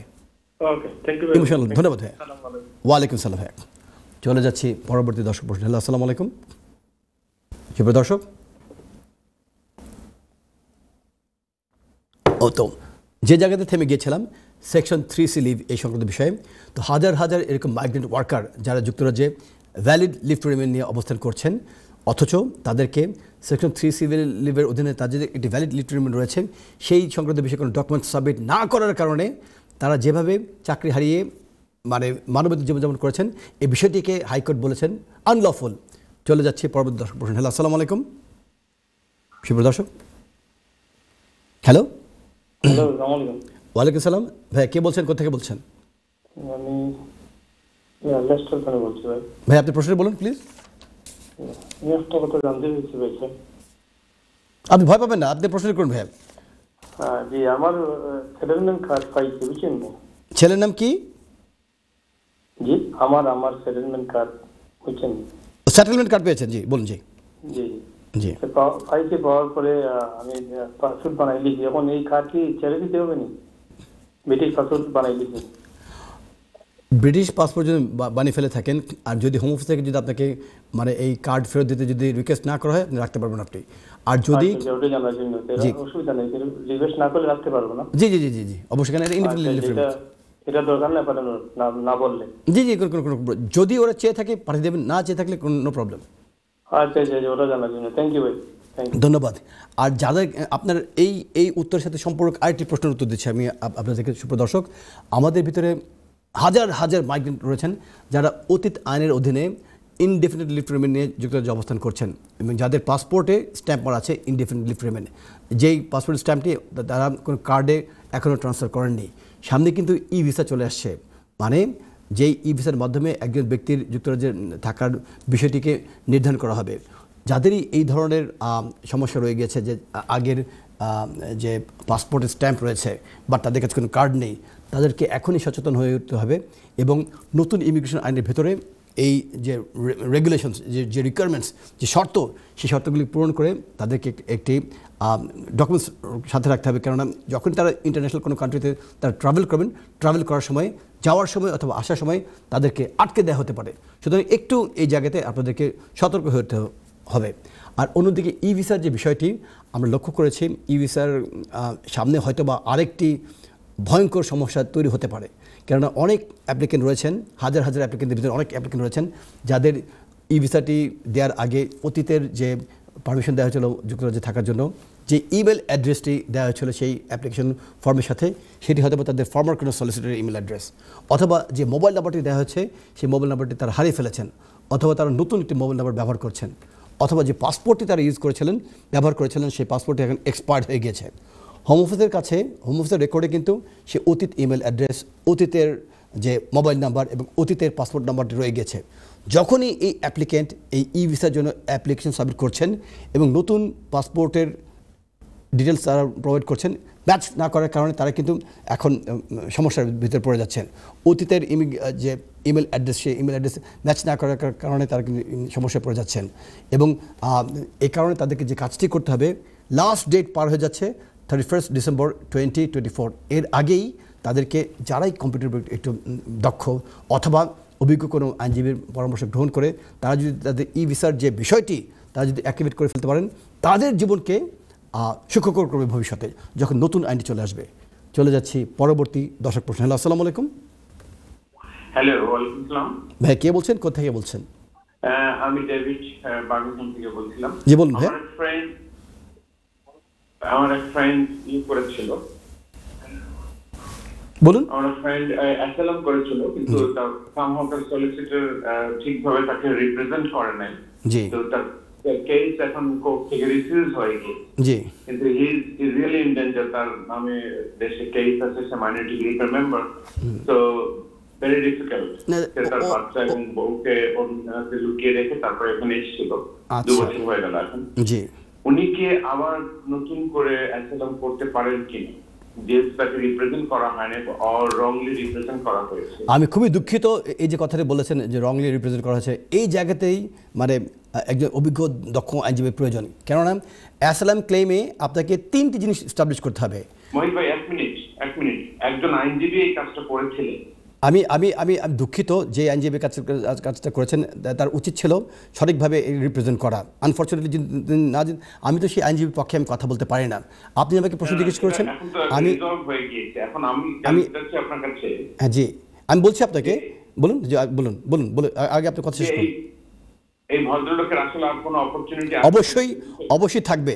যদি এমন হয়ে থাকে আগের আইনজীবী ওনাকে ঠিকমতো রিপ্রেজেন্ট করতে পারেননি এবং কোর্ট থেকে যদি আপনার এখনও কোনো সিদ্ধান্ত না দেওয়া হয়ে থাকে, আপনার ইংল্যান্ডের যে ইমিগ্রেশন কোর্টে আপনার 2 ধরনের স্টেজ রয়েছে। প্রথম ফার্স্ট স্টেজ ট্রাইব্যুনাল এবং শেষে আপার ট্রাইব্যুনাল।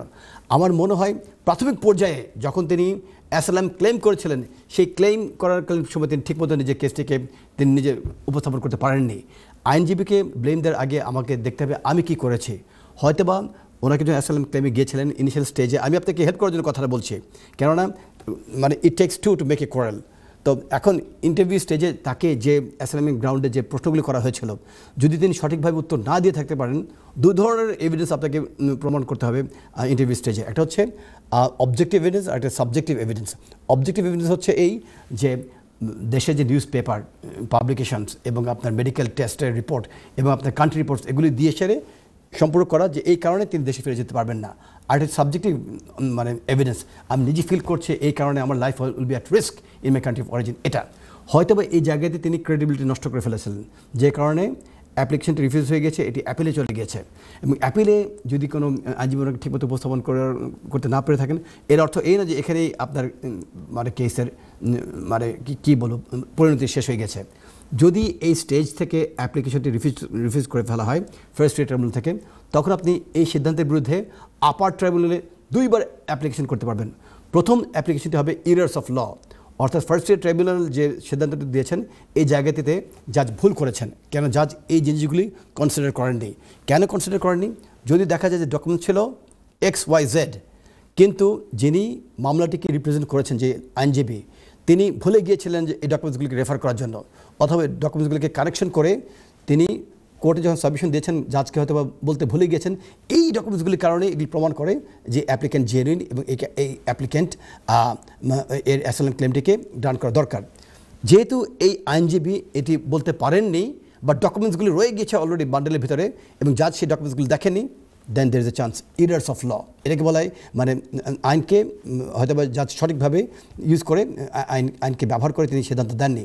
এটিকে ব্যবহার করেই আপনারা কিন্তু ফার্স্ট অ্যাপ্লিকেশন করতে পারবেন against that decision before the tribunal. এবং এই ফার্স্ট অ্যাপ্লিকেশন আপনাকে প্রমাণ করতে হবে ইরার্স অফ ল। এই ফার্স্ট অ্যাপ্লিকেশনেও যদি আপনি ব্যর্থ হয়ে যান, আপনার বন্ধু যদি ব্যর্থ হয়ে যায়, তখন এর বিরুদ্ধে আপনি আবার আপার ট্রাইব্যুনালে পারমিশন টু অ্যাপিল করতে পারবেন, application for permission to appeal. এবং সেই স্টেজেও আপনি ইরার্স অফ ল টেনে নিয়ে আসতে পারবেন যে এই গ্রাউন্ডে মহামান্য বিচারপতি ভুল করেছেন। এবং বিচারপতিরা কিন্তু ভুল করার কারণেই কিন্তু আপনার এই অ্যাপিলের স্টেজগুলো রয়েছে, first stage, second stage, then high court, then court of appeal, then supreme court. এই স্টেজগুলির মেইন কারণ হচ্ছে জাজরাও তো হিউম্যান বিং, তারাও ভুল করতে পারেন, আইনজীবী সেও তো একজন হিউম্যান বিং, সেও ভুল করতে পারে। বাট সবচেয়ে বড় কথা, যিনি অ্যাপ্লিকেন্ট এই ভুলগুলো করার কারণে তার যাতে জীবন হুমকিগ্রস্ত না হয়।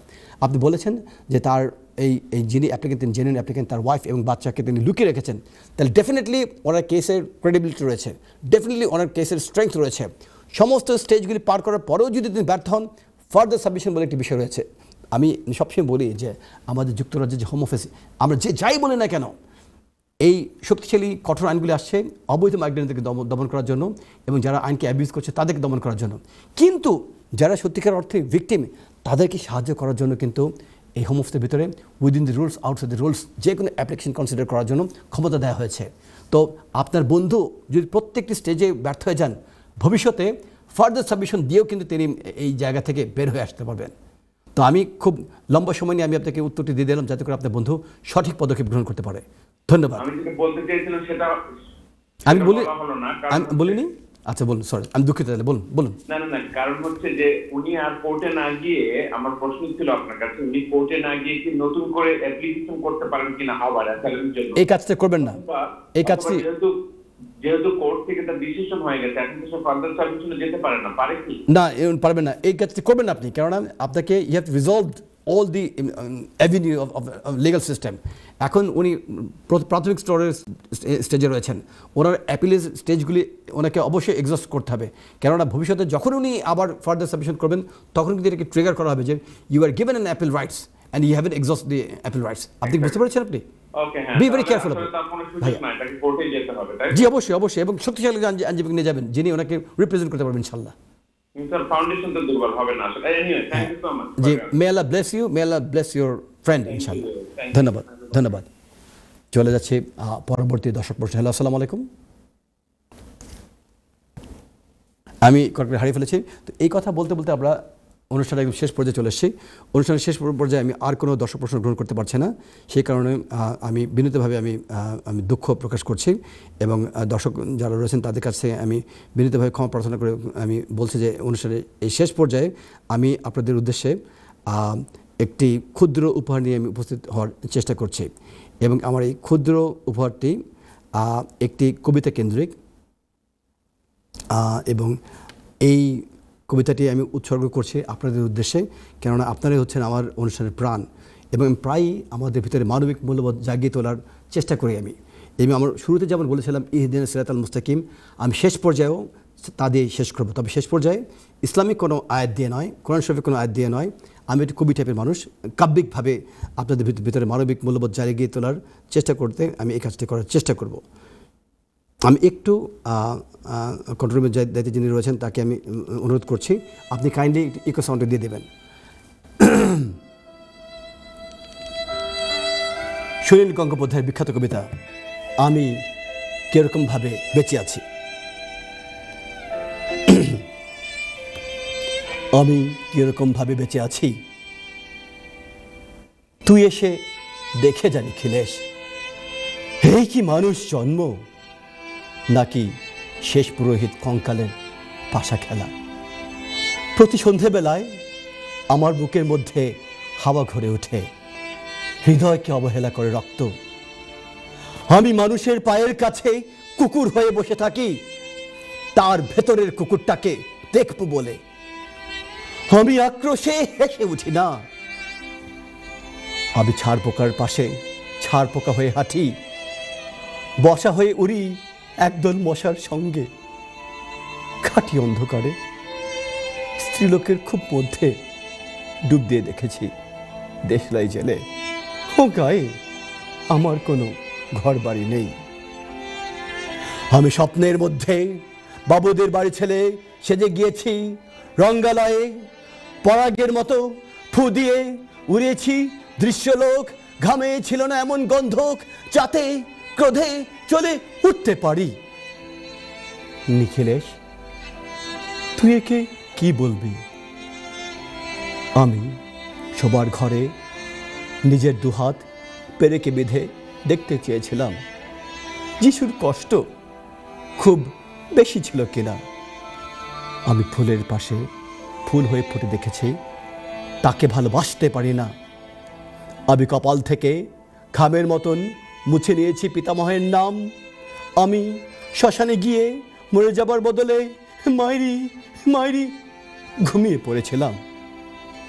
নিখিলেশ, আমি এরকমভাবে বেঁচে আছি। ধন্যবাদ দর্শক। যে কারণে এই মানে আমি কীরকমভাবে বেঁচে আছি এই কবিতাটি দিয়ে আমার অনুষ্ঠানের শেষ অধ্যায় পরিসমাপ্তি ঘটাচ্ছি। তার কারণ আমাদের ভিতরে এখনও মুখ লুকানো, মুখ চোরা অনেক মানে হিপোক্রেটস লুকিয়ে রয়েছে, যে উপর দিয়ে দেখায় মুহিত ভাই ভেতরে শয়তানি, উপর দিয়ে দেখায় XYZ ভাই বা ভেতরে শয়তানি। এদের এই হিপোক্রেসির কারণে আমাদের সমাজের ভিতরে কোনো কারণ ছাড়াই দ্বন্দ্ব সন্দেহ এগুলি তৈরি হয়। বাট আমার বাবা সবসময় বলে যেতেন, মানুষ চলার পথে তার ফুটপ্রিন্টস রেখে আসে, পদচিহ্ন। এই পদচিহ্ন দেখেই মানুষকে ডিটারমিন করে কি হিপোক্রেট আর কি সঠিক ভালো মনের মানুষ। যখনই এই ধরনের হিপোক্রেট শ্রেণীর মানুষ আমাদের ভিতরে কোনো আর্তনাদ তৈরি করার চেষ্টা করবে, ভালো একটি অনুষ্ঠানকে, ভালো একটি কর্মকাণ্ডকে খাটো করে, মানে মিথ্যে কথা বলে এবং এটিকে অতিরঞ্জিত করে, মিস ইন্টারপ্রেট করে যদি আমাদের কারোর ভিতরে কষ্ট তৈরি করার চেষ্টা করে, তাকে আইডেন্টিফাই করতে হবে। তার প্রতিটি পদক্ষেপ দেখতে হবে সে আসলে হিপোক্রেট কিনা। সমাজের সামনে তার চেহারা প্রকাশ করে দিতে হবে, তাকে দৃষ্টান্তমূলক শাস্তি দিতে হবে, তাকে এক ঘরে করে ফেলতে হবে। আসুন না, মন থেকে আমরা ভালো মানুষ হয়ে উঠি। প্রীতীয় প্রেমের পুণ্য বাঁধনে জগমিলি পরস্পরে, স্বর্গ আসিয়া দাঁড়ায় তখন আমাদেরই করে ঘরে। আসুন আমরা মানুষ, আমাদের কর্মকাণ্ড দিয়ে আমরা পৃথিবীতে স্বর্গ সুখ তৈরি করতে পারি, আবার আমাদের কর্মকাণ্ড দিয়ে আমরা নরকের যন্ত্রণা পৃথিবীতে নিয়ে আসতে পারি। প্রীতীয় প্রেমের পুণ্য বাঁধন দিয়ে আমরা সবাইকে বেঁধে ফেলি, সবাইকে ভালোবাসি।